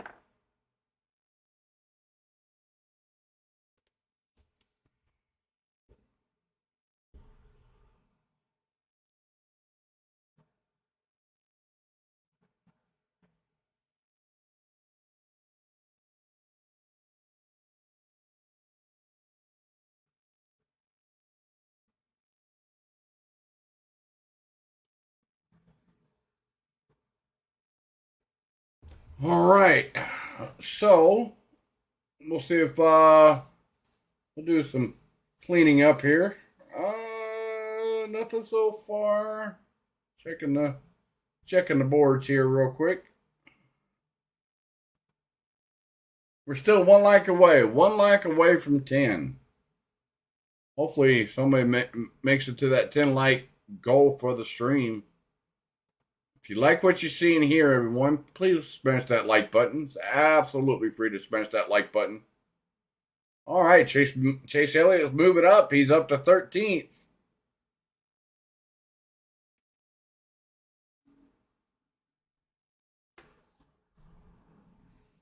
He's moving on up to that top. Yeah. Like I said, everyone, I'm a Chase Elliott fan. Oh, that must have been a first pitch by Arcia. One out for Marsh in the 5th inning, pitching with a 2-run lead. There's Witt, who began the year with the... Oh, yeah, first pitch swinging. Arcia grounds out to third, and Miguel Garcia fires over to first for out number 1. So we got Money Mike up to bat for Atlanta. He takes strike 1. The tip of his finger, and they had to cut back his nail and put stitches in the get in there and fix the break, and then put stitches underneath the nail. Sounds terrible. Oh, broken bat. Fragments flying everywhere, and that's a foul ball for Harris. And then that's a foul ball. Hit the head with a pitch. And recently broke his foot with a foul ball, but he's active. 2-time All-Star with the Royals. Led the American League in hits twice. Stolen base leader 3 times. Royals record 553 consecutive games played. And he also had the longest hitting streak in Royals history. That's right. What a player. What a human being, too. I love the guy. Happy to come over and say hi to some of the... Here comes the 0-2 pitch to Money Mike. When he was there. Oh, that's hit to left field. Down for a base, 1-out single by Money Mike. Witt had a 31-game hitting streak. So the game-tying run comes to the plate. To Detroit. This is Kerry Carpenter hitting a grand slam after the White Sox. Oh, wow. Detroit just hits a grand slam, making it 5-4 White Sox. Chicago. Yeah. Hey. Wow. That's exactly what they needed. So Ozzie Albies up the bat for Atlanta. Takes strike 1. Albies is 0 for 2.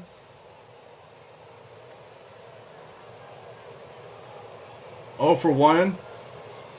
He's 0 for 2 today with a fly out and a ground out. It's 0-1 count. Outside, ball 1. 1 ball, 1 strike. Jonathan Cannon had not allowed a run until he walked the bases loaded and gave up the slam.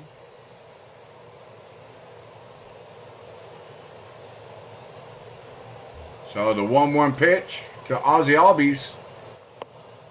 Down the heart of the plate, strike 2. Is, I guess, in the batter's box. Your thoughts? Yeah, I was just looking at the same thing you were. I'm thinking, man, that foot is right up on the dish. And when he brings that left foot around after he gives his little flamingo kick load, he is look at that angle. All over the plate. Yeah, half of that foul ball to stay alive. We'll do it again. 1 and 2. He's got it all covered. So you would think that you could pitch him inside, but he's got lightning quick hands. And I'm sure he's responsible for the one that kicked up all that chalk there so that you can't clearly see what the line is. Sure. Here comes the 1-2 pitch to Ozzie Albies. Outside, ball 2. Angel Serpa. Serpa warming up in the bullpen for the Royals. Pitches.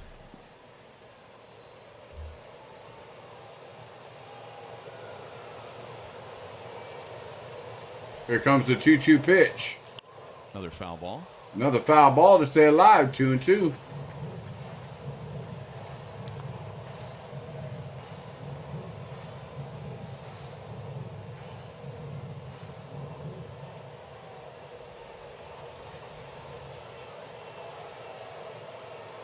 Here comes the 2-2 pitch.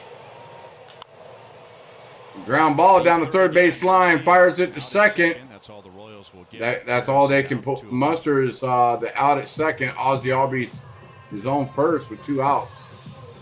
That'll bring up Marcell Ozuna. We got Marcell Ozuna, the game-tying home run at the plate.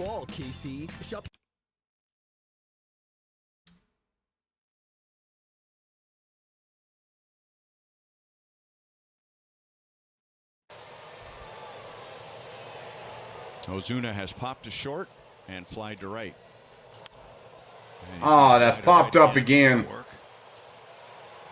The right field, Renfroe underneath it for out number 3. Has given up 2 runs over 5 innings. So, still 4-2 Royals. That ends the 5th. We go to the top of the 6th. Dang it. Oh, okay. It was Detroit there, Miss Laney. Detroit hit a grand slam off of White Sox pitcher who hasn't given up a home run in quite a long time, and he walks the whole side. 3 batters in a row, and then he gives up a grand slam. It's now 5-4 in White Sox. Oh, excuse me. I got the yawns today. Holy crap. All right, Chase Elliott steadily moving up. He's 12th. You better watch out. You better not cry, because here comes Chase Elliott. He's going to tell you why. Let's go. Come on, Chase. We need a good, strong run at Kansas. Definitely a good run, a strong finish.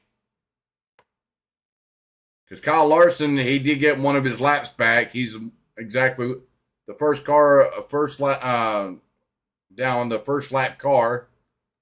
I'm watching Clan stream as well, everyone. So if you want to go over there and tune him in and say hello and give him a like, you're more than welcome to do so. So, oh yeah, no problem there, Miss Laney. Not a problem. Not a problem.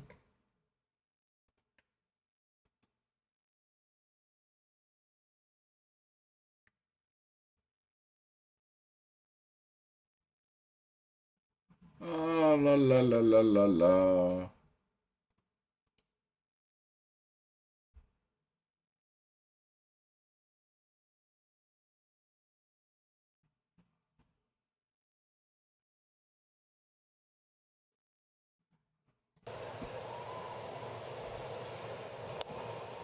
Ball 1 on Michael That's Massey.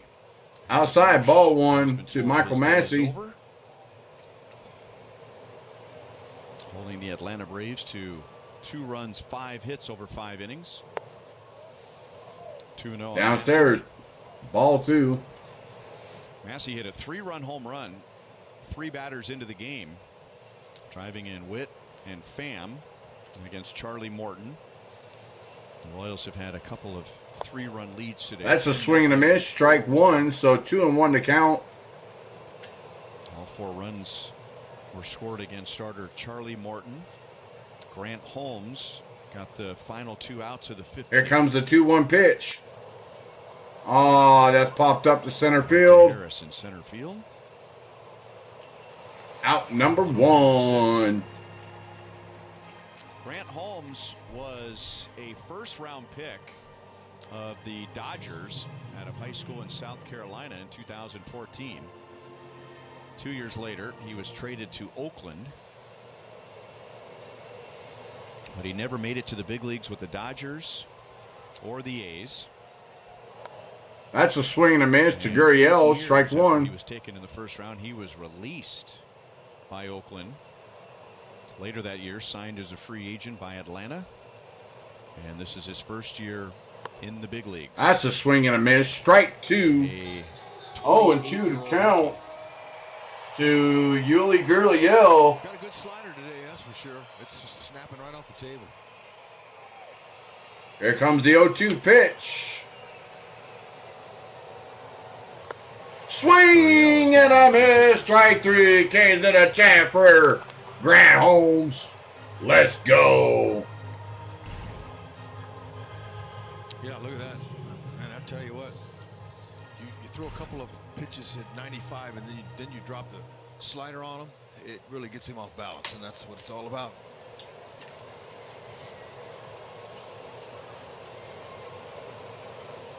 Here's the first pitch to Melendez. Strike one. Melendez walked in the first and flying out to center in the fourth. 17 home runs and 40. So the 0-1 for pitch. MJ. In there, strike two. Spend a little time with Vinny during the offseason and talk about run production. Vinny has 2 more home runs than Melendez.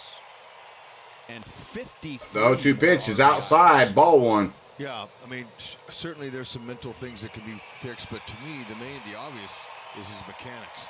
His mechanics in his swing are just not synced up, and then when you sit for a couple of days, your timing goes bad. That's swing and a foul ball. With the We'll do it again, 1 and 2. MJ has a lot of work to do.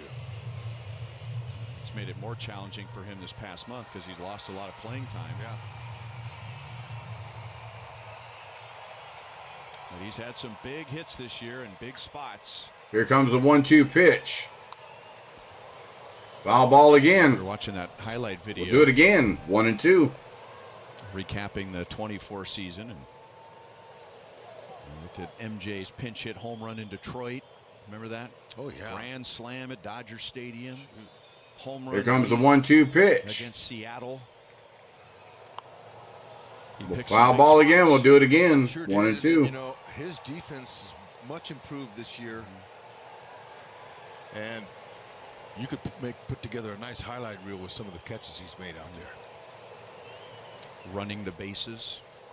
Yeah. Here comes the 1-2 pitch. That's a swing and a miss. Strikes him out. But Sean Murphy fires down to first for out number 3. Here comes Carlos Hernandez. That ends the top of the 6th. We go to the bottom of the 6th. Royals still lead at 4-2.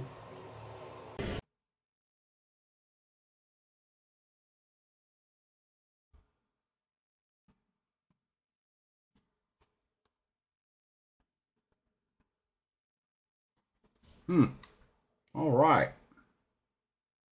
Let's go.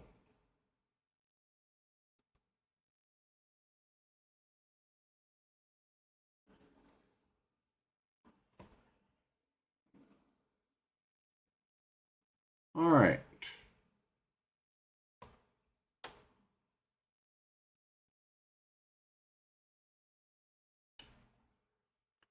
Where's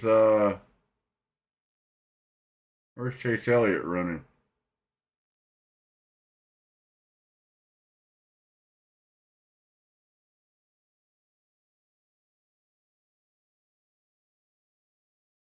Huh. Okay.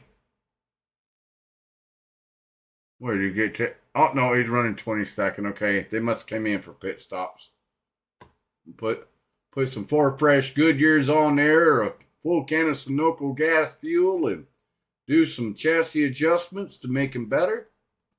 Yeah, that sounds about right. Sounds about right there. Oh, yeah.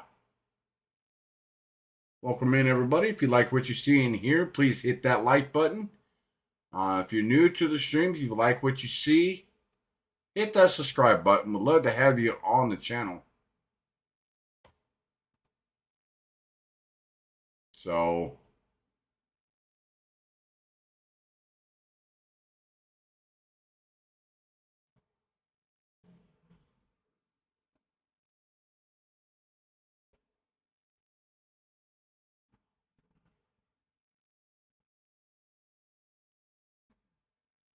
all right, so here we go.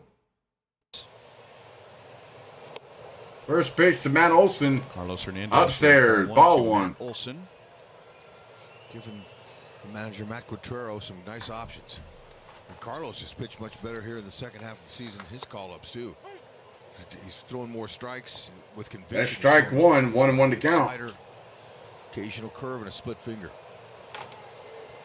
He pitched 2 innings on Friday night and gave up an. Here comes the 1-2 pitch, or the 1-1 pitch. That's in there, strike 2. So 1-2 to count. Excuse me. Sorry about that. Wilson, Soler, and Laureano are coming up. So here comes the 1-2 pitch. Inside, ball 2. 2-2. So 2-2 to count to Matt Olson.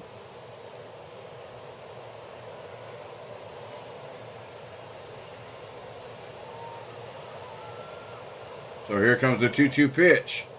Foul ball. 2 strikes. Matt Olson We'll has do it again. 29 2-2. home runs and 98 RBIs. And hitters are great for most hitters, but down for him. He had 54 home runs and 139 RBIs last year. Here comes the 2-2 pitch. Fly it out to right center. Field, and Isbell is there. Caught. For out number 1. Go through the bullpen now, Hud, and you look at the adversity that everyone has had to deal with this So year. we're going to have Jorge Soler coming up to bat for Atlanta. On him for a while, and it took him 2 or 3 call-ups to the major leagues to get back to being an effective reliever. He had shoulder So here's the problems first this pitch to spring Jorge training. Soler. Chris Upstairs, Bubich ball 1. is coming off of Tommy John surgery and rejoined the Royals with the starting rotation thriving, and there wasn't a spot for him, so he accepted a role in the bullpen. Daniel Lynch, who has spent most of the year in AAA, has redefined himself, and he's been excellent at it. So the 1-0 pitch. Angel Serpa Upstairs, ball 2.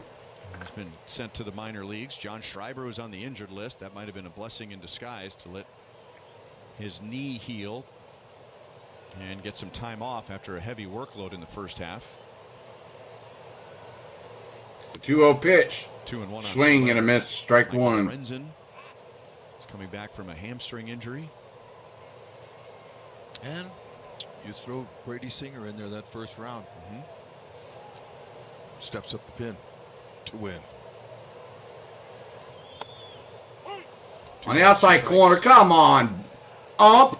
That's been off the plate the whole freaking game, and you call that a I'd be strike? curious to see what Wow. Brady Singer would do coming out of the 2-2 to count. with the just 2 best pitches, just giving the Royals 1 inning, going all out. Yeah. 3 balls. Outside, ball 3, so full count. It's really good for Quatrero to have another option like Brady. And let's not forget Marsh, who just finished the game here. Swung on, hit the Garcia's been third, busy today. fires over to Gets first Soler for out number in the 2. 6th inning. So this is the Royals.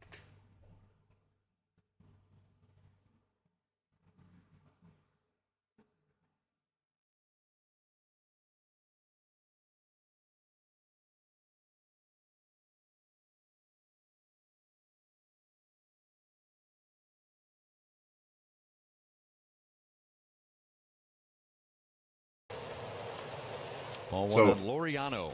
First pitch to Laureano, ball 1. 4th inning.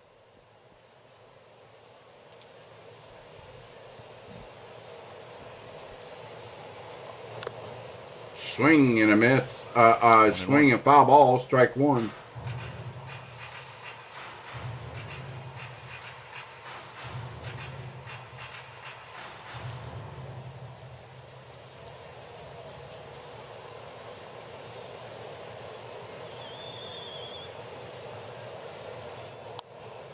Fouled away. 1-0 pitch, 1-1 pitch, fouled away, strike 2, so 1-2 to count. At the end of 6. And Arizona at home in the bottom of the 6th leads San Diego 7-2.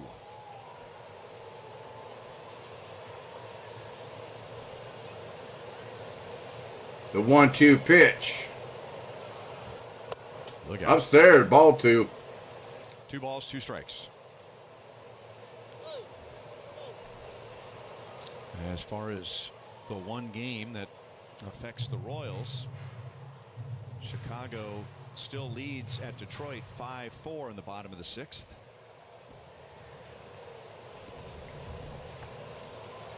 Here comes the 2-2 pitch. Downstairs in the dirt. 3-2. Right Red Sox had a 5-0 lead, and then Kerry Carpenter, after 3 walks, hit a grand slam for Detroit. So the 3-2 pitch. Swing and a miss, strike 3. Gets the Braves in order in the bottom of the 6th with a strike. That ends the 6th. We go to the top of the 7th. With the Royals leading 4-2. Royals still lead at 4-2.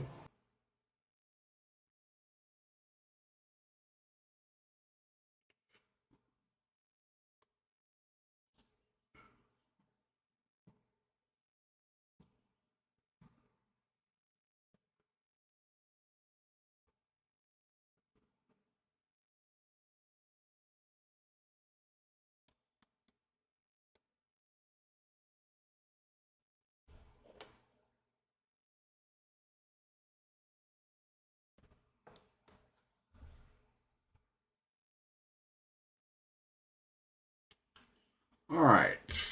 Just looking at my phone real quick, everybody. Welcome back there, Miss Laney. Like I said, everybody, this game's going by quick. Really quick. And I think there's, what, 116 laps to go in the race. Oh, Chase Elliott's 9th. Okay.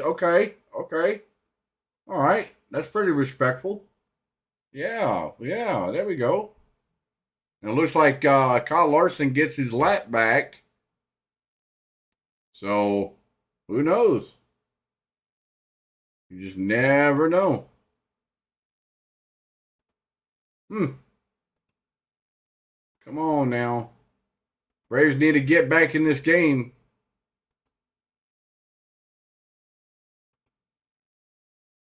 And it looks like right now, Arizona's leading San Diego Padres 8-2. And the Mets still lead Milwaukee 5-0. So,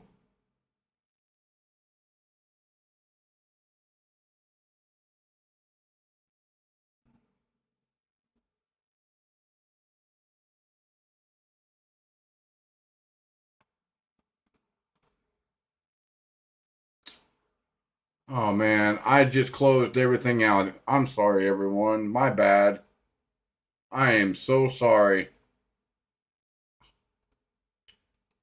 I'll pull up the game sound here momentarily, everyone, so bear with me. I am completely sorry.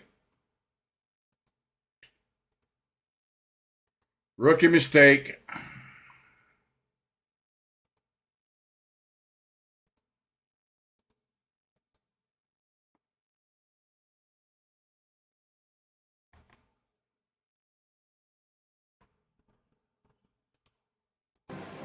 CJ, you and I have talked about it a lot. Look, with Daysbel Hernandez, the stuff is there. And when he's on and that slider looks like that, he's tough to hit. He's really tough to hit. Again, because in the back of your mind, you got to worry about 98.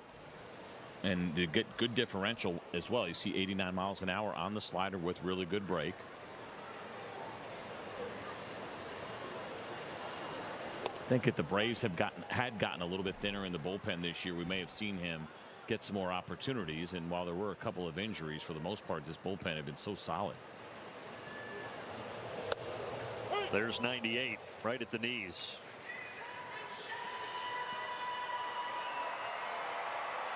So the 1-2 pitch to Fermain.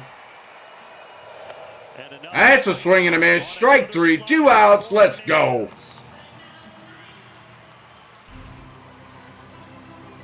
So filthy. So well, thank you there, Laney. I mean, you see this thing, you may be watching a TV wondering, how are guys swinging at that? Look how far out of the zone it is. But again, it's because you're getting geared up for a big-time heater, and by the time you recognize the slider, it's too late. All right, they're going to go back to green. Strikeouts for Braves pitch. They're going to go back to green. Boogity, boogity, boogity. Let's go racing, boys and girls. Ball 1 to Garcia. So they're back underway at Kansas. Continuing our crew thank yous with our video crew. Matt Sims, Nick Haddings, Ned Doherty, and Victor Wilder. That crew over there on the side of the truck. Appreciate all their great work all season long. And our graphics team, cousin Kelsey Murphy, Julia Sakoti, Momo, Ben Momo, Carly Welsh, Nick Iacchino and Brian Wright bringing you all the graphics that pop up on your screen all season long. Outside ball, 3-1. Ideas I have, and I just imagine a lot To of Garcia. going on. Boy, this is a lot of information. Are we sure we need all this?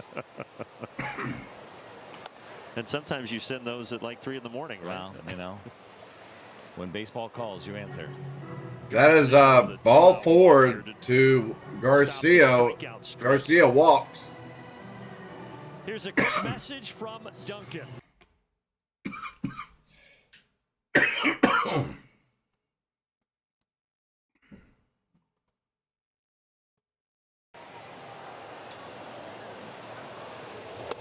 That's a swing and a miss. Strike 1 to Isbell. 4th year in the bigs, all with Kansas City. 2nd season as their starting center fielder. Strike 2 down the heart of the plate. 0-2.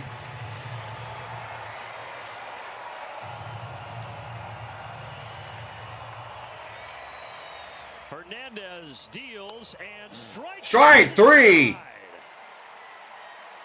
Isbell down looking. Hernandez amped up. Well, stay tuned for the stretch fueled by Georgia Natural Gas. So they're going to have the stretch coming up. We go to the bottom of the 7th. We'll have Sean Murphy, the Smurfinator, Urshela, and Arcia due up for Atlanta. All right, everybody. We're going to do this. We're going to have a moment of silence. Put your hands over your heart. A land that's free. Let us all be grateful for a land so fair as we raise our voices in a solemn prayer.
Woo! All right, let's play ball, everybody. Play ball. Let's go. All right. There we go. All right. That's why we do it.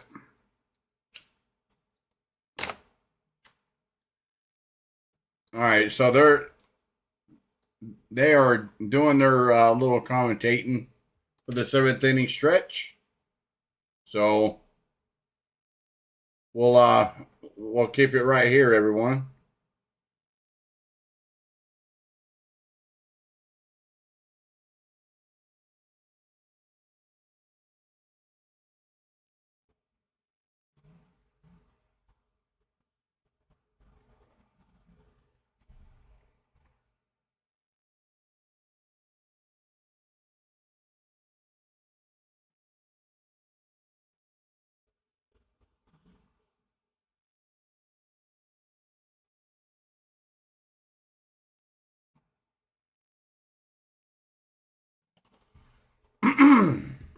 All right, well, we'll go over there and check in on the race real quick. See what's going on with the race. Chase Elliott's 9th, another caution.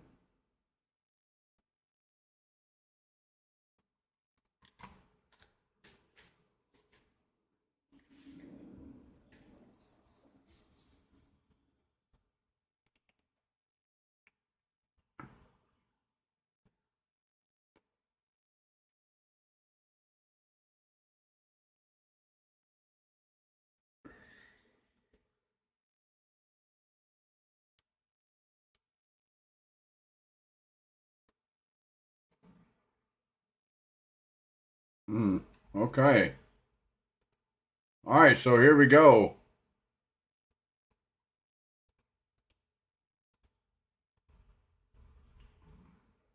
So they're on caution at Kansas. We'll see where the Chase Elliott's running ninth right now. Sean Murphy out the bat. He takes strike one on the outside corner.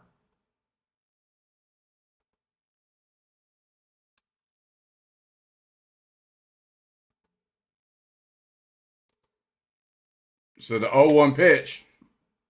Fired and out of play. Strike two.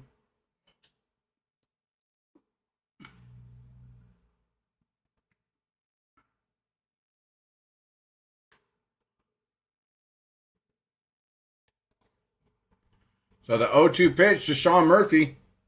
Way outside, ball one.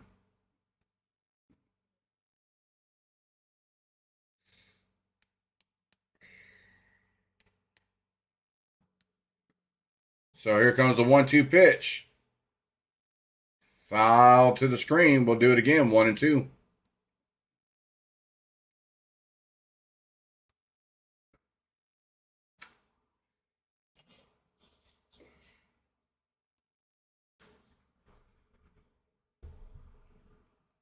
So the 1-2 pitch. Did he go around? No, he did not. That's outside. Ball two.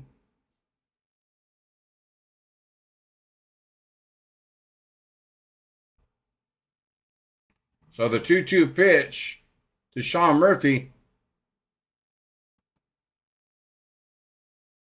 Swung on off the end of the bat to center field Isbell for out number one.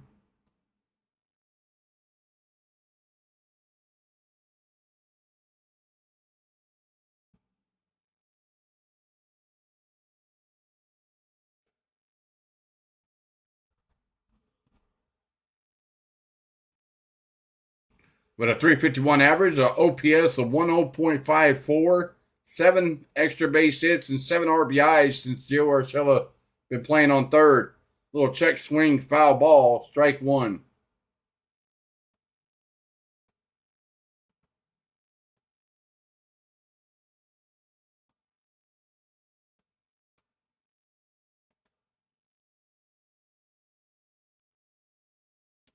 So the 0-1 pitch. Come on, another strike on well outside the strike zone. Strike two. This ump is garbage.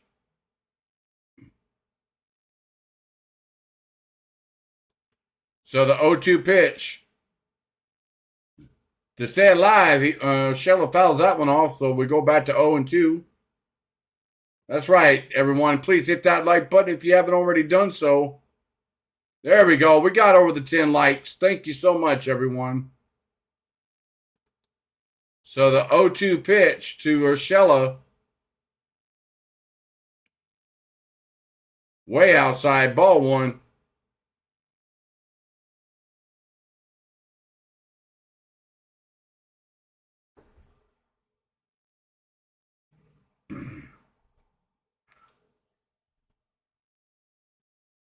So here's the 1-2 pitch. Swung on, smoked right to the shortstop, Bobby Witt Jr. for out number two. Dang it.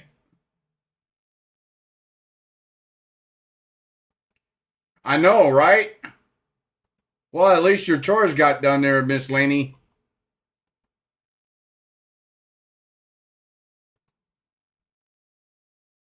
All right, so Chase Elliott's up, moves up to 8. We got Orlando Arcia up to bat for Atlanta. Strike one on the outside corner.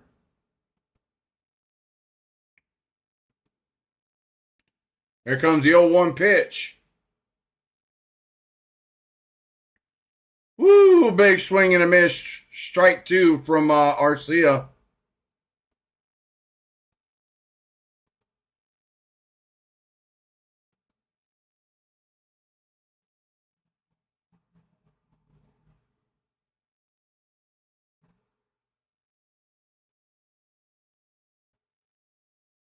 Here comes the 0-2 pitch.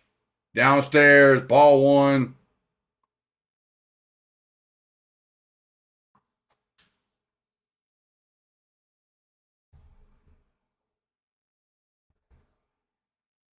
So here's the 1-2 pitch. Upstairs, ball to Arcia.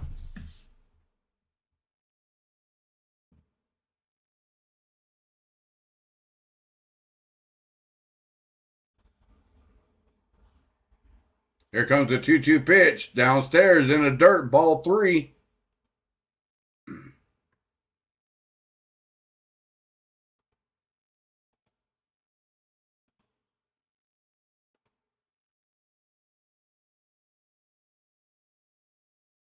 So here's the 3-2 pitch. Upstairs, ball 4. Orlando Arcia walks. The game time run comes to the home plate. That is it for Hernandez on the mound.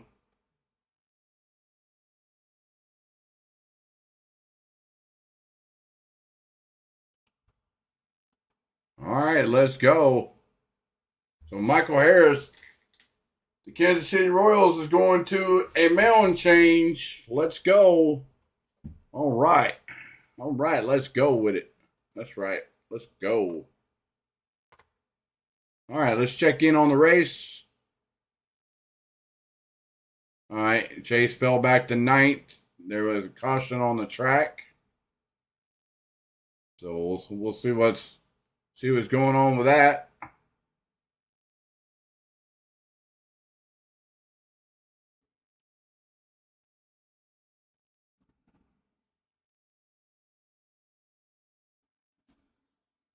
But we'll go back to Truist Park as soon as they come back from a commercial break. That's right. We damn need some. Yeah, let's do that. Let's give the boys some luck. 44 in the chat, everybody. 44 in the chat. Let's go. Welcome in, everybody. If you like what you're seeing here, hit that like button. Also, if you're new to the stream, hit that subscribe button. We'd love to have you on the channel.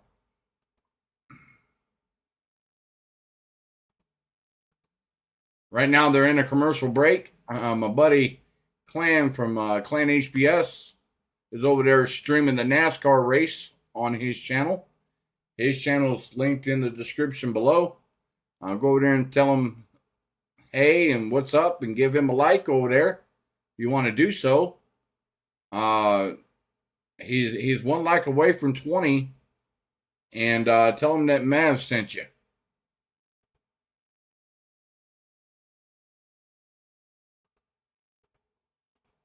All right, so here we go.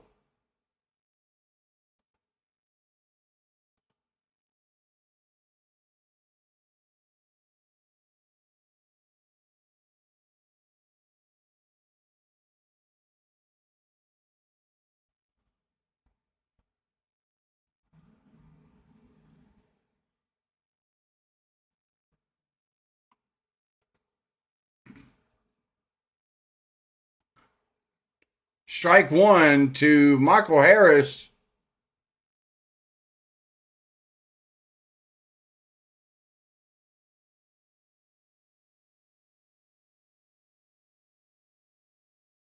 Outside, ball 1. So 1-1 to count to Michael Harris. Oh, I'm sorry. I forgot to turn the sound on. My bad. 96 on the heater to go along with the slider changeup. Sorry about that, everyone. Curveball. So the 1-1 count to Michael Harris. Check swing. Had an extra base hit down the line.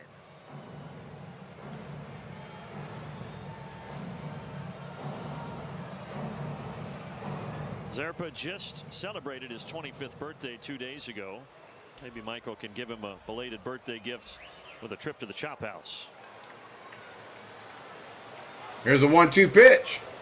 Oh, down the third base line. He'll throw across and Michael Harris beats the throw. Garcia wanted to go to second, but nobody was home. Well, that is a thing of beauty right there, and being unaware of your defensive alignment and what is going to happen when a ground ball comes to you. You can see where the second baseman is, and he did not move at first. I don't think he would have got there in time anyway. There was an assumption made over at second base by Massey that Garcia was just going to go all the way to first base, and that hesitation was all it took. And now you get the matchup that you want, and that is Ozzie Albies facing a lefty. Here we go. Strike one to Ozzy Albies.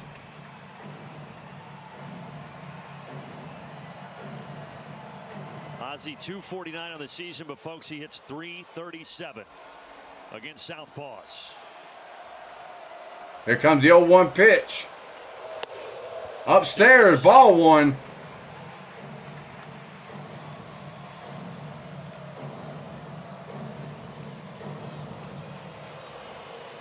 Ozzy missed 50. So the 1-1 pitch. With that fractured left wrist. But he's got a chance. He did not to really help the Braves. What? Did not help the Braves, as Mike Estabrook said. You gotta be kidding me. That bat never went around. Probably a good call, but it was nice not to see it called originally. What a joke. So it's 1-2 to count to Ozzy Albies. 1-2. Here comes the 1-2 pitch. Upstairs, ball two. 2 balls, 2 strikes.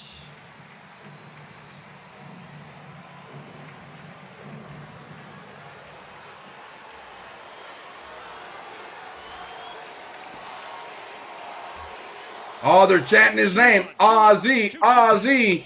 Here's the 2-2 pitch. Foul ball. You can just tell the difference in the 2 dugouts. For the Royals today, it means virtually nothing. For the Braves, it means everything. Atlanta hoping. Here comes the 2-2 pitch. They're chanting Ozzy's name. Ozzy. Outside, ball 3. We got the Big Bear on deck. Let's go. Come on, Ozzy. Either get on base or score a run home. All right, everybody, on your feet. Let's go. Come on. Come on, Ozzy. Time to bite your nails. Here comes the 3-2 pitch. Here we go. Popped it up. Oh, popped it up. Oh, no. Isbell caught an easy can of corn for out number 3. Dang it. Ozzy's mad. Dang it. Ah. Man, if we don't score 2 more runs before the end of the game, we'll have to play the doubleheader against the Mets. And we will have to split that series tomorrow, that doubleheader tomorrow. And we don't, oh, man. Oh, it's not looking good. Not looking good, everyone. Not looking good at all. Welcome in, Justice. I know. It's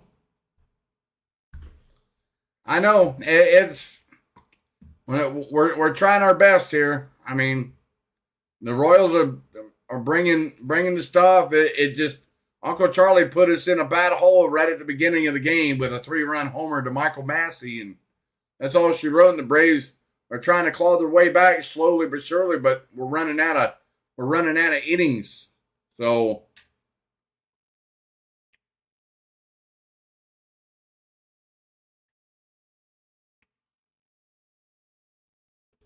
I'm going to take a quick pause, everybody. I'm going to go run to the bathroom. I'll be right back.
Also want to thank All right, everybody. I'm sorry about that. I am back. Today, tremendous. Always enjoy having him up here. Sean Gentry, Cameron Bell, a couple other folks on our support staff, and of course our great stage manager, the wonderful Val Burrell. Thanks for all their wonderful work this season. And my favorite part today when Kevin told me that Melendez was coming in the game and it was actually Hernandez. Swing and a miss. Swing and a miss. Out number one. Terrific. How about this stats with Lowe's? Since we're talking about strikeouts, and Hernandez 4 strikeouts since coming into the game. The Braves strikeout to walk ratio this year, the best all time for the Braves. And to go all the way back to 1920 to get these numbers, that is an absurd ratio as a team. Right, that's a good number as an individual, but the fact that the entire team has been at 3.4 strikeouts per walk, essentially 3.4 to 1. And it just tells you the free passes, they've been stingy, and they've done great work generating swing and miss. That's strike. Probably Hernandez. Strike 2. With left-hander on deck, and Dylan Lee still throwing down in that Braves bullpen. Yeah, Lee's been ready for a while, and Massey had that big 3-run homer back in the first. Outside, ball 1. But with those strikeouts, we mentioned it the other day, the Braves over 1,500 of them for the 3rd straight year. It's been an incredible run. So the 1-2 pitch. Strikeouts are concerned for Braves pitchers. Outside, ball 2. Hernandez looking for one more here.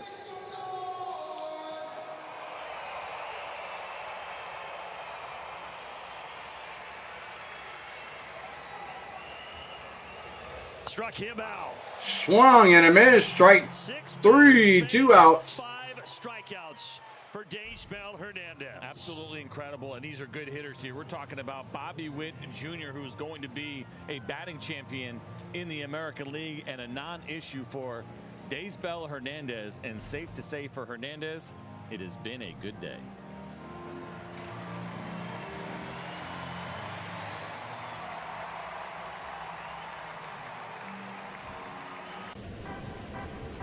That's it for Daysbel Hernandez. Dylan Lee comes in the ball game for Atlanta in the top of the 8th. So we'll see what happens.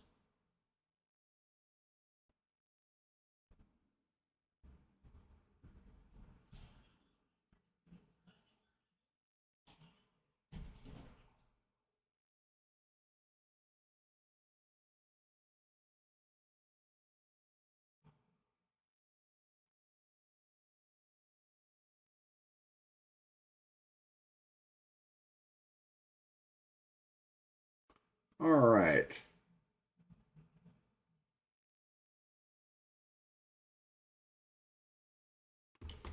Oh, okay. What we got?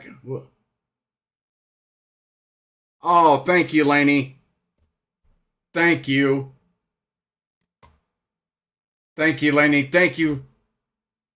All right, everyone. Laney just sent me a $25 donation to my Cash App. Thank you so much. I definitely appreciate it. That will go a long way. Thank you so much. Thank you for that. Thank you. That goes a long way. Thank you. I definitely appreciate it. Thank you, Laney. Thank you so much.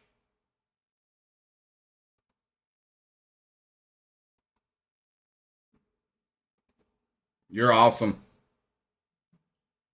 You're awesome.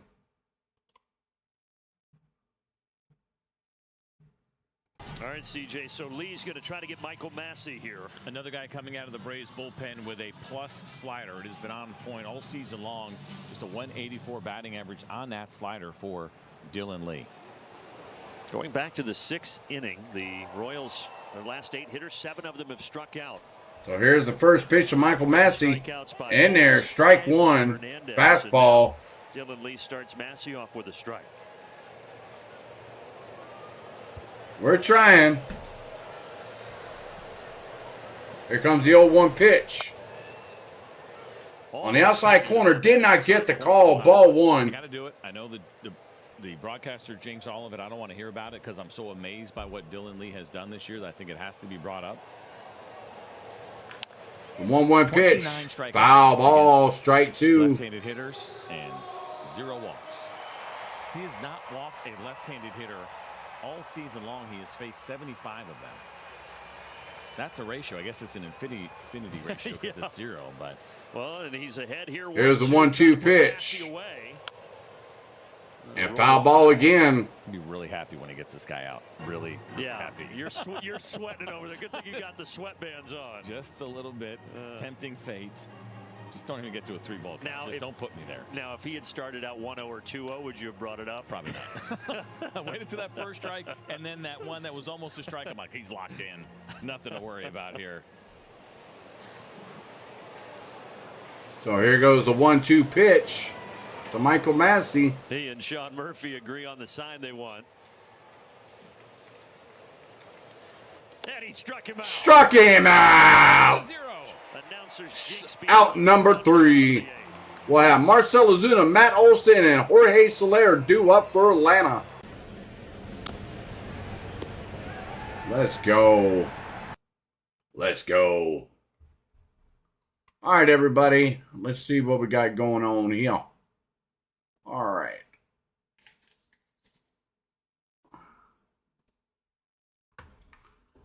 All right, so right now I think the Mets still lead the Milwaukee Brewers 5-0. Arizona now leads San Diego 9-2, the top of the 8th. So it's looking like in the Braves will have to go to the double header tomorrow. And I'm being paged at the my bedroom door. I'll be right back, everyone.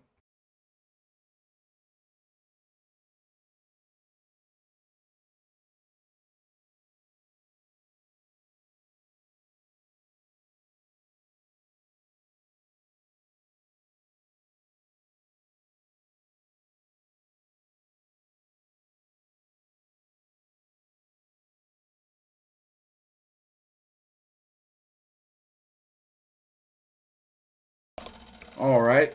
Sorry about that, everybody. I thought somebody was knocking on my bedroom door. But no.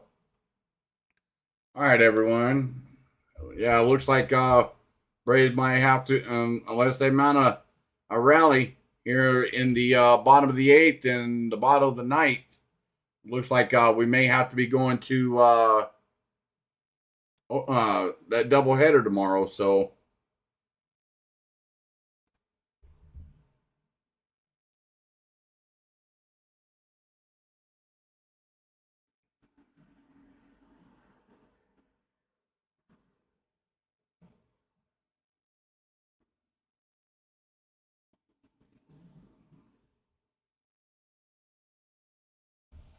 All right, so looks like they're coming back from a commercial break.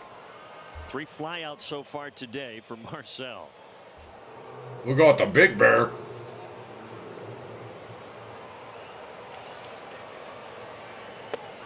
And it is still. He takes ball 1.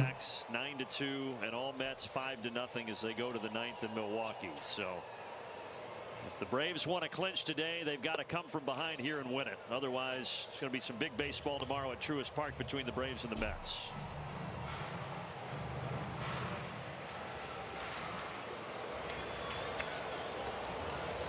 One pitch. In there, strike 2.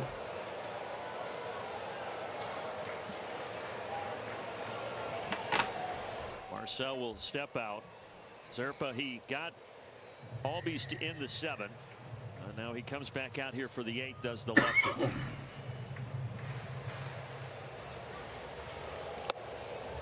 .99 at the knees. 99 at the knees, out number 1. Really good fastballs in the location for Ozuna. Not a lot he could do about it. One up and in, and this one down and in with the plus velocity.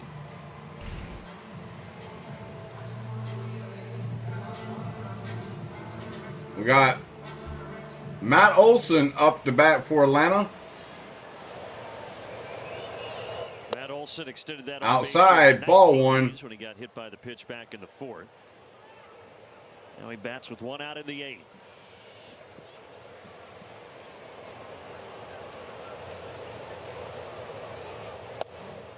Well, if those games outside, tomorrow, strike 1. So 1-1 to count to Matt Olson.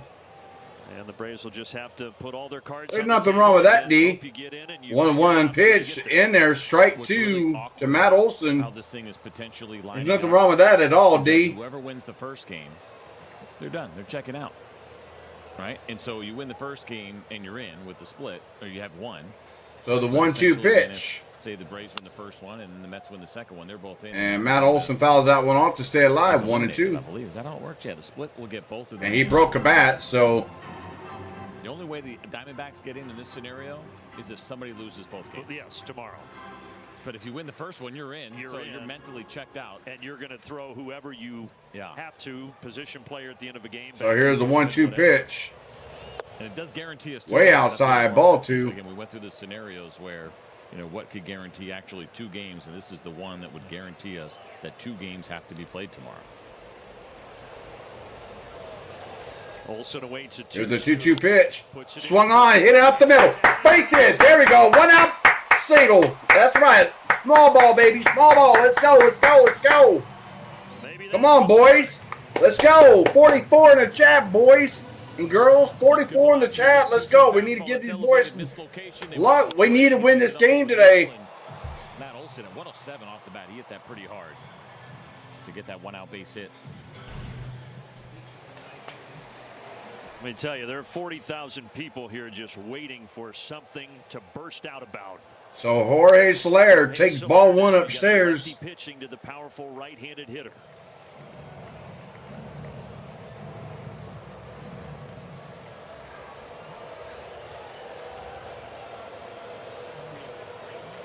Here's the 1-0 pitch. By the way, if you're inside, ball 2. Left shoulder and why his uniform is so dark, that is that heat that you put on there, either what we call the atomic bomb, or if you really have a high tolerance, the red hot, and it is seeping through both that sleeve that he has on, the undershirt, and his jersey. So the 2-0 pitch, swing and a miss, strike 1. I did. A lot of times when you have the white uniforms, you can see it pretty badly. You can almost see like a little bit of the orange color, but obviously here with the blue, you just see where it's darker. Get that little kind of pregame. So the 2-1 pitch to Jorge Soler. If you know you're a late inning reliever. Inside, down low, ball 3. So 3-1 to count. Let's go. Got Soler in a hitter's count here, 3-1. Soler in the hitter's count, 3-1. So here's a 3-1 pitch to Soler. Zerpa deals. In there, strike 2. 3-2. That should have been ball 4. Does have John Schreiber loosening. It's always amazing this day and age. You got a guy who's got that big time fastball. We've seen 99 this inning, and he is throwing Jorge Soler a 3-1 slider representing. Here's a 3-2 pitch.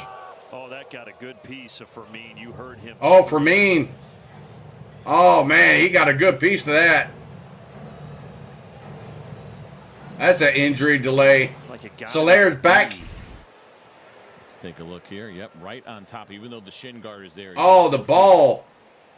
The ball hit Fermin in the knee. Ouch. And they do not want to have to put their catcher Salvador Perez in the game with the postseason looming. Clearly, Fermin, that one got him pretty good.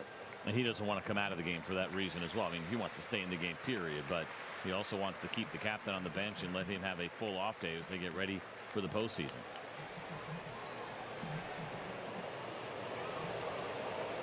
There's a couple times this year it's a reminder that those protectors help, but they don't prevent everything. And it, you know, you look at that from the naked eye, you think, oh, he's got the protector on, it's probably good. But for me, I thought he got hit with the bat, and that hurt him. I thought he got hit with the bat. Looks like he's going to stay in. Hey, well, that gives us a second. Just a few more thank yous to our great production crew. Brandon Culpepper, Pep, Drew Terbear Jenkins, Maceo Grant, director with us throughout the year. Jill Gossard. I thought the bat, when it came around, I thought it hit him, but Kevin the ball Ellis, actually hit him. Summersill, Stephen Daly, Rachel Mesidor helping on Braves Live pre and post. So here's a 3-2 pitch. Inside, ball 4. That missed inside. That missed inside. So now you've got a situation where Olson goes to second, Soler to first, and Ramon Laureano will be the hitter. And I think he's going to see a new pitcher. I mentioned that Schreiber was getting ready. And he's likely going to come out of the pen here. Yes, he is. So pitch runner Eli White replaces Jorge Soler on first. John Schreiber comes in the game for the Royals. So there you have it, everyone. We'll see what happens. We'll see what happens with the rest of the game. Braves are mounting a comeback.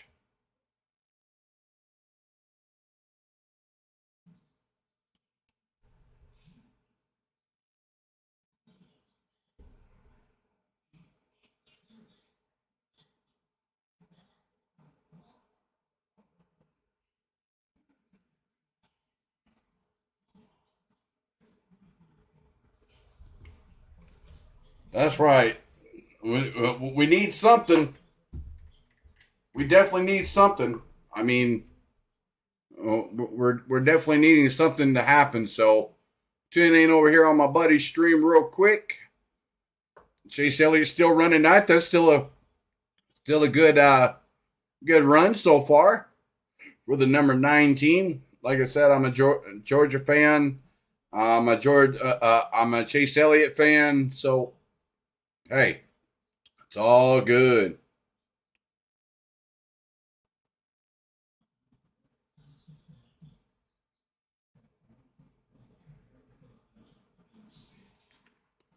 All right. So right now they're on a commercial break. So once they come back from a commercial break, I will bring the audio of the game for you. All right, so here we go. You are watching Hyundai Sunday, Braves and Royals from Truist Park.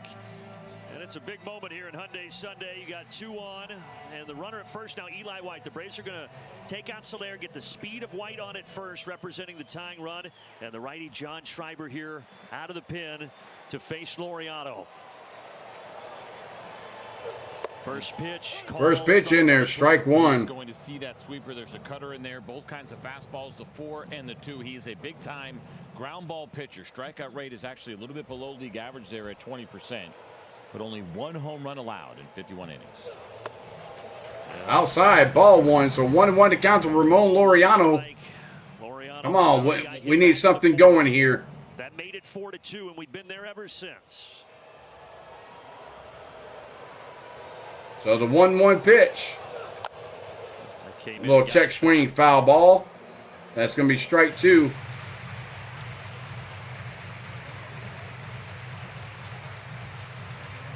Laureano, a guy that Cleveland casted off on May 25th. Found his way to the. There's the 1-2 pitch. Swung on a foul ball.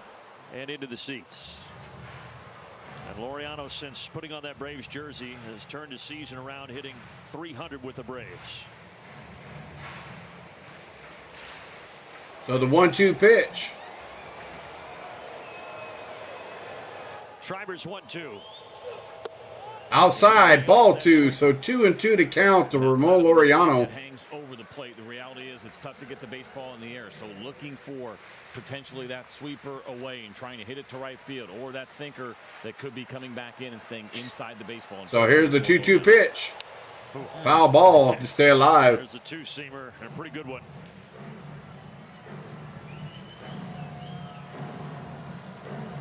I think for a second there, Laureano's eyes lit up like a Christmas tree.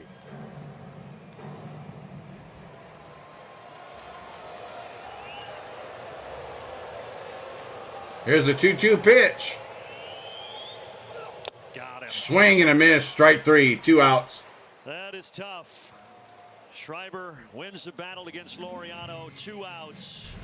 And Sean Murphy, the hitter. That's a really good. That's a 4-seam fastball. Actually, I thought it was a 2, but it ended up staying pretty straight. Didn't get the run. It was all about the location, and it was pretty well located.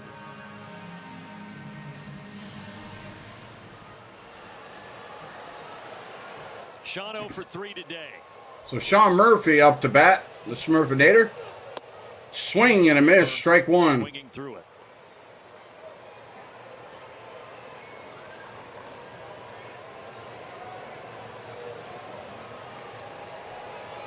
Here's the 0-1 pitch. Downstairs, ball one.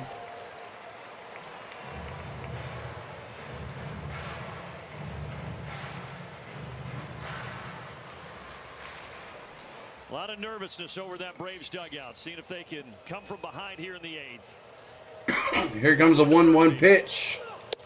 Outside, ball 2. 2 balls and a strike.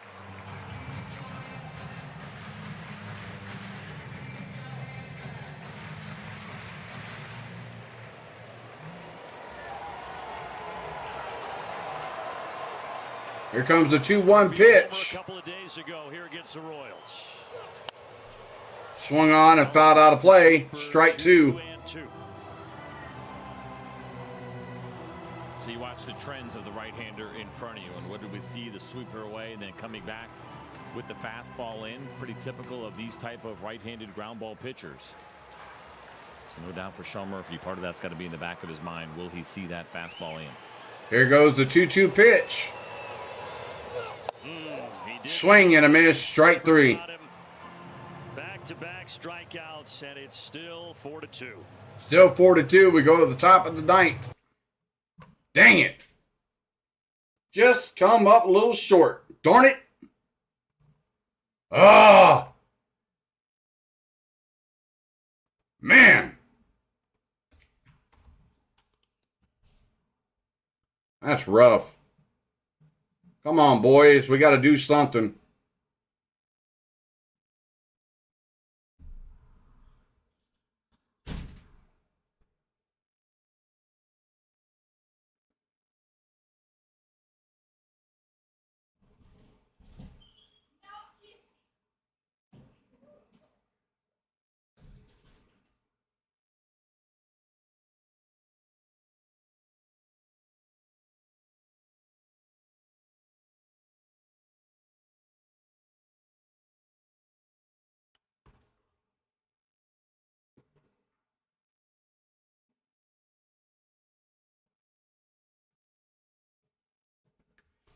Oh.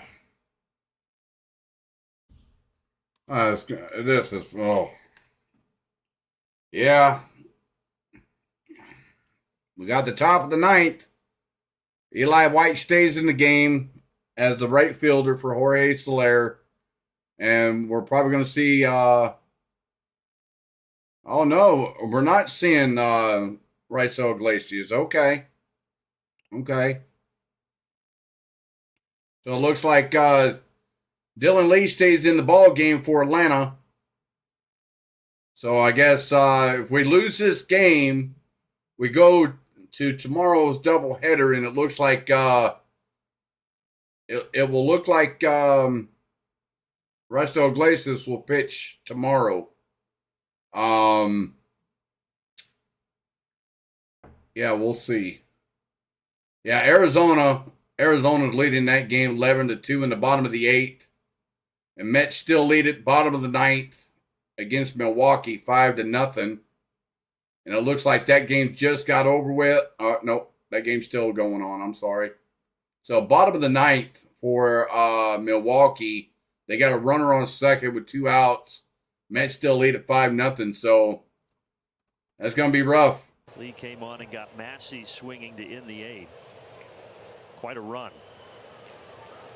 So 1-0 to count to Yuli Gurriel. Here's a 1-0 pitch downstairs. Who began the ball 2, so 2-0. With nobody, and then the Braves signed him to a minor league deal. 75 games in Gwinnett, and then the Royals picked him up on August 31st.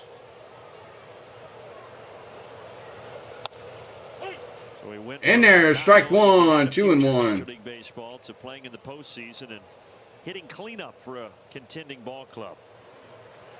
Yeah, losing Vinny Pasquantino was a big loss for the Kansas City Royals over at first base. In there, strike 2, 2-2 to count. To go across it, they're maybe a little bit optimistic that he would be able to return in the postseason.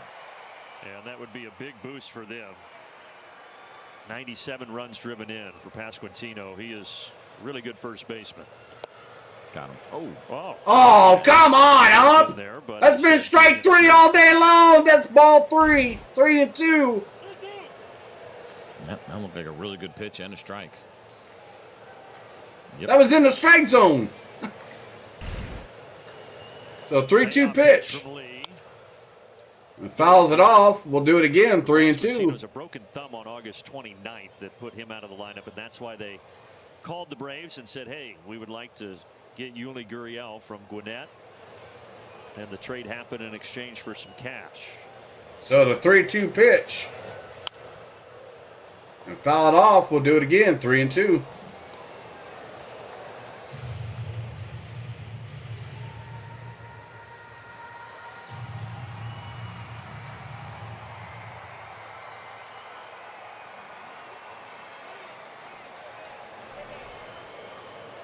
So Yuli Gurriel calls timeout.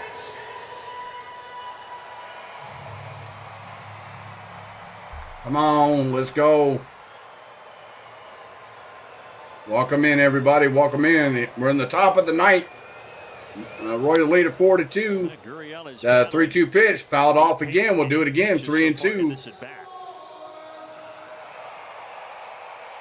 And the Braves mount a comeback, and I forgot to take the chat poll down, and nobody voted. Nobody voted on the chat poll. Okay, well, I'll take it down. That'll be the. Oh no, you guys did vote. I'm sorry. That's a swing and a miss. Strike 3, 1 out. All right, everybody. You guys have the Atlanta Braves winning this game 91% against the Kansas City Royals 8%. Miles an hour reaching back. That's 12 with 12 votes casted. Thank you so much. I did there, Laney. Thank you. I did check that. I did check it earlier. For 2 today. More of that velocity.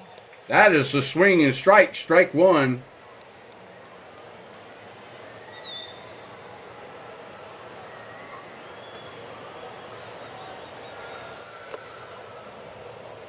Downstairs, ball 1. We'll have Urshela, Arcia, and Harris scheduled as they will try to come from behind. So here's the 1-1 pitch. Winner at least 4 extra innings. Swung on and foul ball. Strike 2. And Travis d'Arnaud hit that homer yesterday. It was the Braves' first. Yeah, I did receive it there, Laney. Thank you for the $25 donation. I definitely do appreciate it. Thank you. Book right now and kind of the craziness of this 2024 season. I definitely appreciate it. So here's the 1-2 pitch from Dylan Lee. Outside, ball 2. Yeah, we've seen pretty much everything this year. A lot of misfortune, roller coaster ride, ups and downs, twists and turns. And we might have one more twist and turn needing baseball to be played tomorrow, but not yet. The 2-2 pitch. The Mets foul ball. We'll do it again. Has gone final.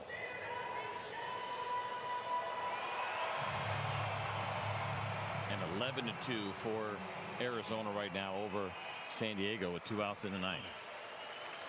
So it is all up to the Braves. So the 2-2 pitch. Got him. Got him. Come on. What an incredible run there. Strike number 3, out number 2. Let's go. And again, good velocity from Dylan Lee. That one at 95 miles an hour. The 3 strikeouts have all come on fastballs. 96, 96, and now 95. And that's going to be it for Dylan Lee. So Dylan Lee, that's it for Dylan Lee. Great job by Lee. 2 outs in the ninth. 13 strikeouts for the Braves. We'll be back. All right, they're going to do another commercial break.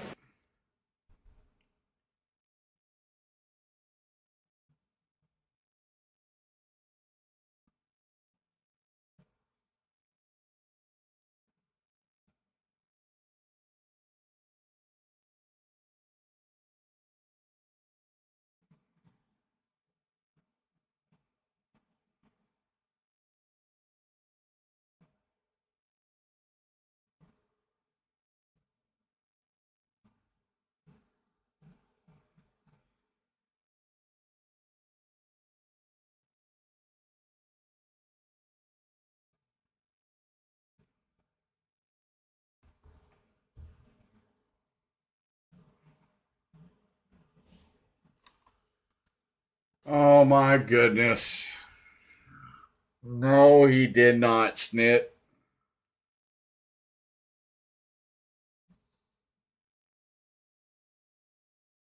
What is Snit doing? Of all people, why are you bringing this man in?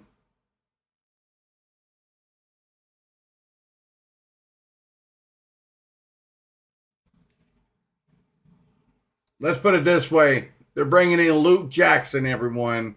Luke Jackson comes into the game. Oh, godly, help us all.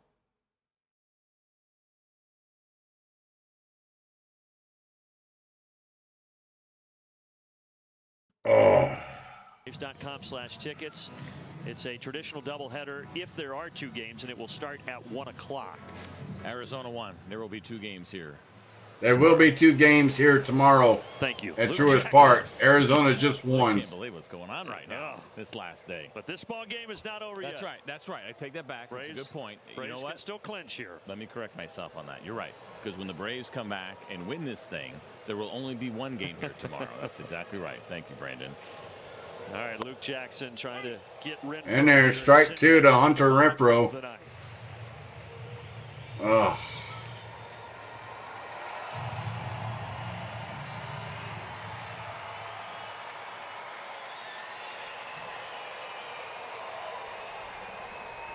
So here's the 0-2 pitch. Another strike. Swing and a miss. Strike 3. A run for the Braves bullpen. And now, will there be magic in the bottom of the 9th? We'll find out. Well, there'd be magic in the bottom of the 9th. We'll have Urshela, Arcia, Money Bite, Michael Harris due up for Atlanta. Stay tuned, everyone. We're going to the bottom of the 9th. Just like you heard it. Arizona won today, 11-2 over San Diego. So there will be a game tomorrow in the doubleheader. If the Braves do come back to win this game in the bottom of the 9th, we won't have to play 1 game. If we lose, we'll have to play both games in order to clinch. But if we win today, barring a miracle in the bottom of the 9th, if we win this game, we clinch and we're in the postseason. And we won't have to play tomorrow. So, well, we would only have to play 1 game. So we'll see what happens. It's not over yet. It's not over yet. It's not over yet. So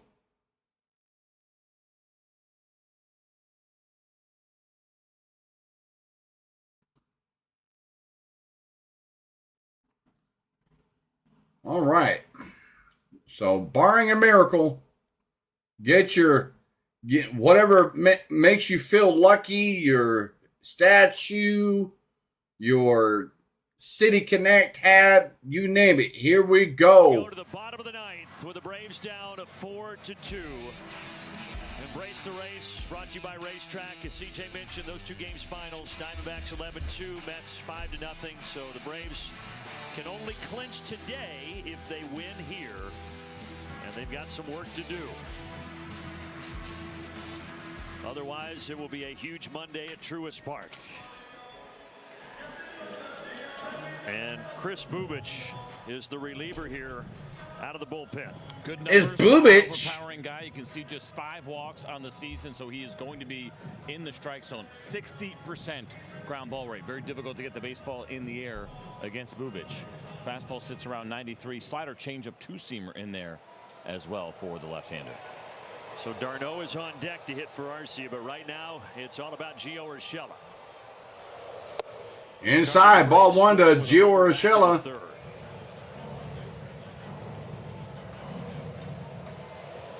This reliever Bubich, first year in the bullpen, last 4 seasons as a starter. But he had Tommy John surgery last year, worked his way back. Swung on and foul to the screen, strike 1. 24.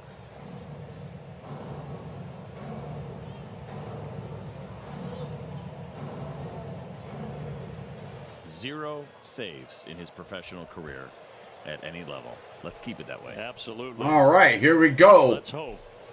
Here's the 1-1 pitch. Urshela. Urshela, base hit up the middle. There we go.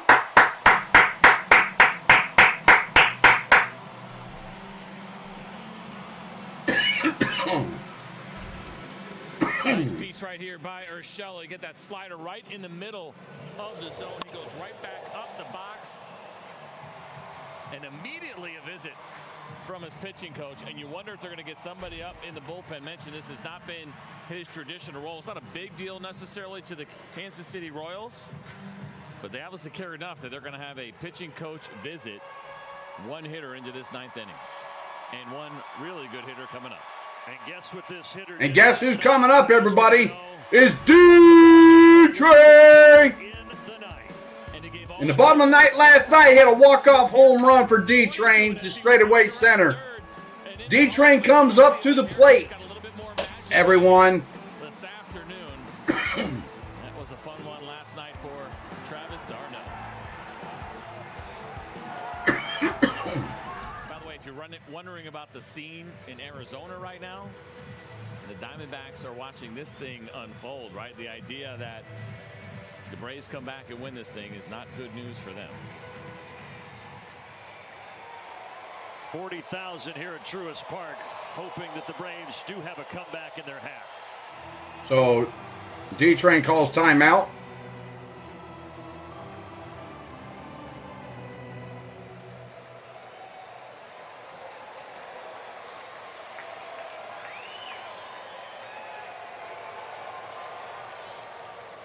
First pitch to d'Arnaud. First pitch to D-Train inside, ball one. Hard right now, I think, for Travis d'Arnaud to make sure you get the baseball in the air. Again, you got a great ground ball pitcher. Bubic has not allowed a stolen base all year. Fermin throws really well, so that's probably not. So 1-0 to count to D-Train. Outside, ball two. It's just like it was last night. 2-0 to count. And D-Train hit a straightaway center for a walk-off homer. That can come in and pinch run and then take over in the infield. What we got here?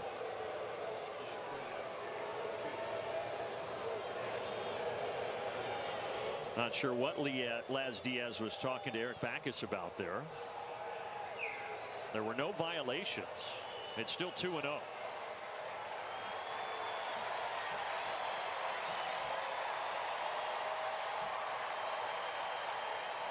The 2-0 pitch. In there, strike one. Strike right down the middle.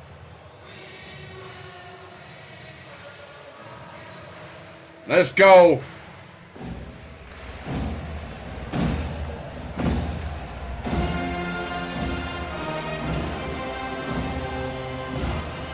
Here comes the 2-1 pitch.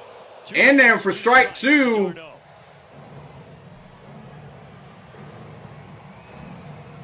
Top of the order, Michael Harris on deck.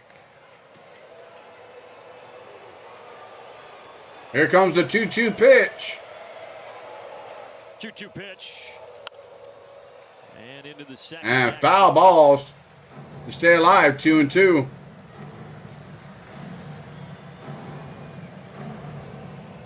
Braves have been playing their best baseball of the season here down the stretch. A 5-game win streak.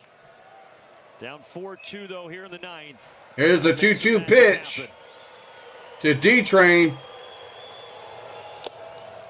Oh, swing and a miss. Strike three, out number one. Dang it. Pretty good pitch. It's all right. It's only one out. It's only one out, everyone. Comes up empty against it. Now, you might start thinking about this left-on-left matchup for Michael Harris. For Bubic, significantly backward splits for him.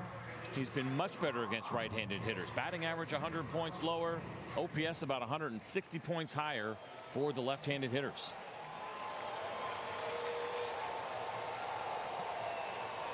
So we got Money Mike. First pitch to Money Mike. Ball in the dirt. Ball number one. At first base.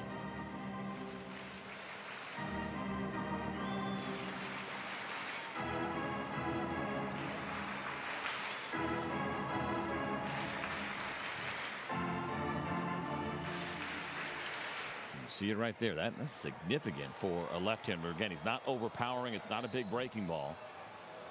And when that is the case, you could understand why lefties might have a little bit of a better chance. Vermeen's got an equipment issue, so he's all this just building the drama as the rest of the Major League Baseball world focuses its eyes on Atlanta, Georgia.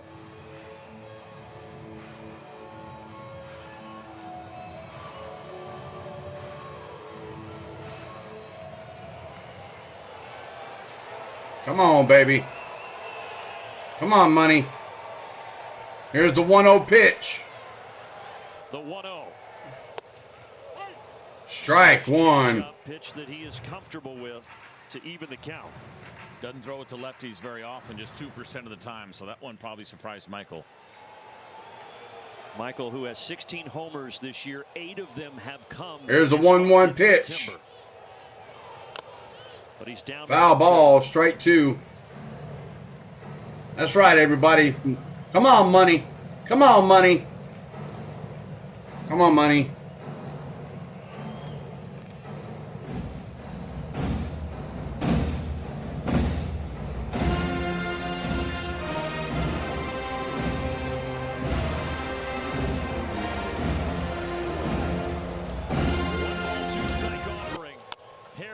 Oh, chopper. They get the force out at second. Money Mike reaches on first. And the batter will be Ozzie Albies. Ozzie Albies. Another left on left lefty matchup for Ozzie Albies. Can Ozzie do it? Can Ozzie come through with a home run or base hit or something? We're down to our last out, everybody. Another opportunity. How about in his career? He has been one of the best in our game's history with the 338 and 931 OPS. And the Braves need him here.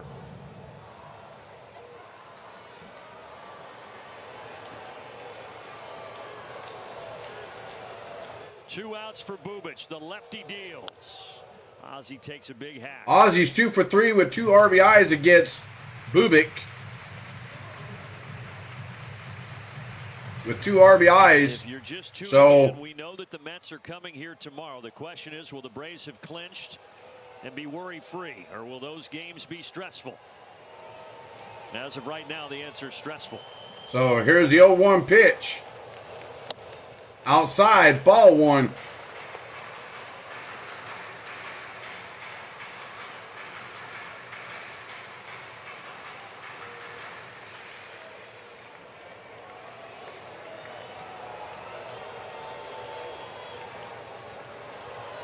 Here comes the 1-1 pitch. Ozzie pops it. Ozzie pops it. Into the seats. Into the seats. That's going to be strike 2. They're down to their last strike for the Braves. Come on, baby.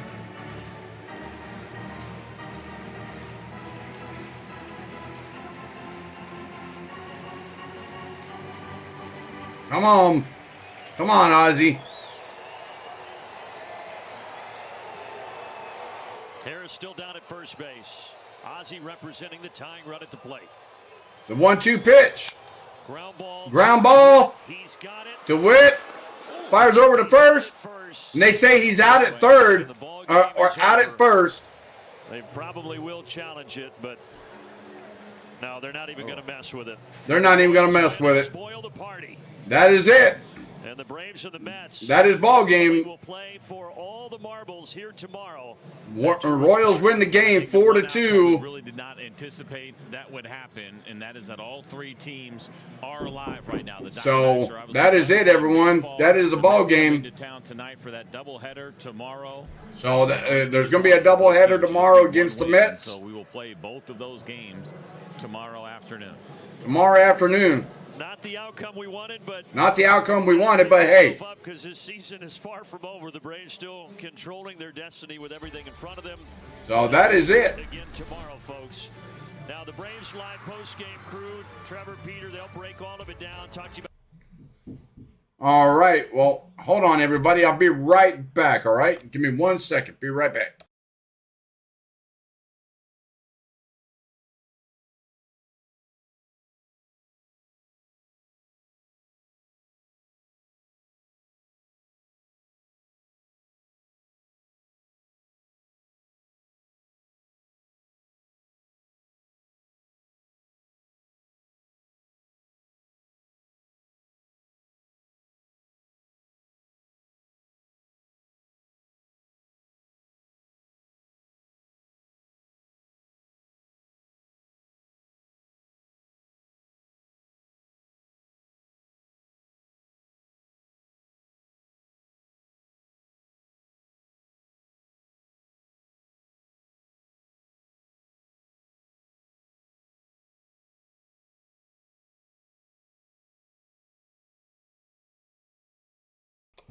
All right, everybody. Sorry about that. My daughters were knocking on the door.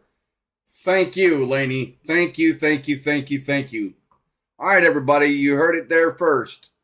With the Braves losing today 4-2, we play a doubleheader tomorrow against the Mets. We will have to win one game, and we will have to split the series to go to the postseason. So, yeah, definitely. But yeah, I want to say thank you to each and every one of you. We did finish up with 13 likes on the stream, which is very respectful. I'll take that any day of the week. Also, I want to say thank you to Miss Laney for the $25 donation sent through my Cash App. That will definitely go a long way today there, Miss Laney. I definitely do appreciate it. With that being said, everyone, my buddy Clan from Clan HBS is over there doing the NASCAR race right now. You can go over there and check out his stream. His links are in the description below. There's 22 laps remaining in that race. And go over there and check him out. Tell him Mav sent you. And we're probably going to get on out of here. So stay tuned to the channel. I may bring that game tomorrow. I don't know yet. But I think Clan said he was, I think he's got that one already broadcasted up. I'm not sure, but don't hold me to that quote. So with that being said, everyone, I'm your host, Man from Maverick Sports, bringing you another Braves live stream to the channel. Thank you for everything today. I want to say thank you to each and every one of you. And we will catch you all next time right here at Maverick Sports. Catch you all later. Peace.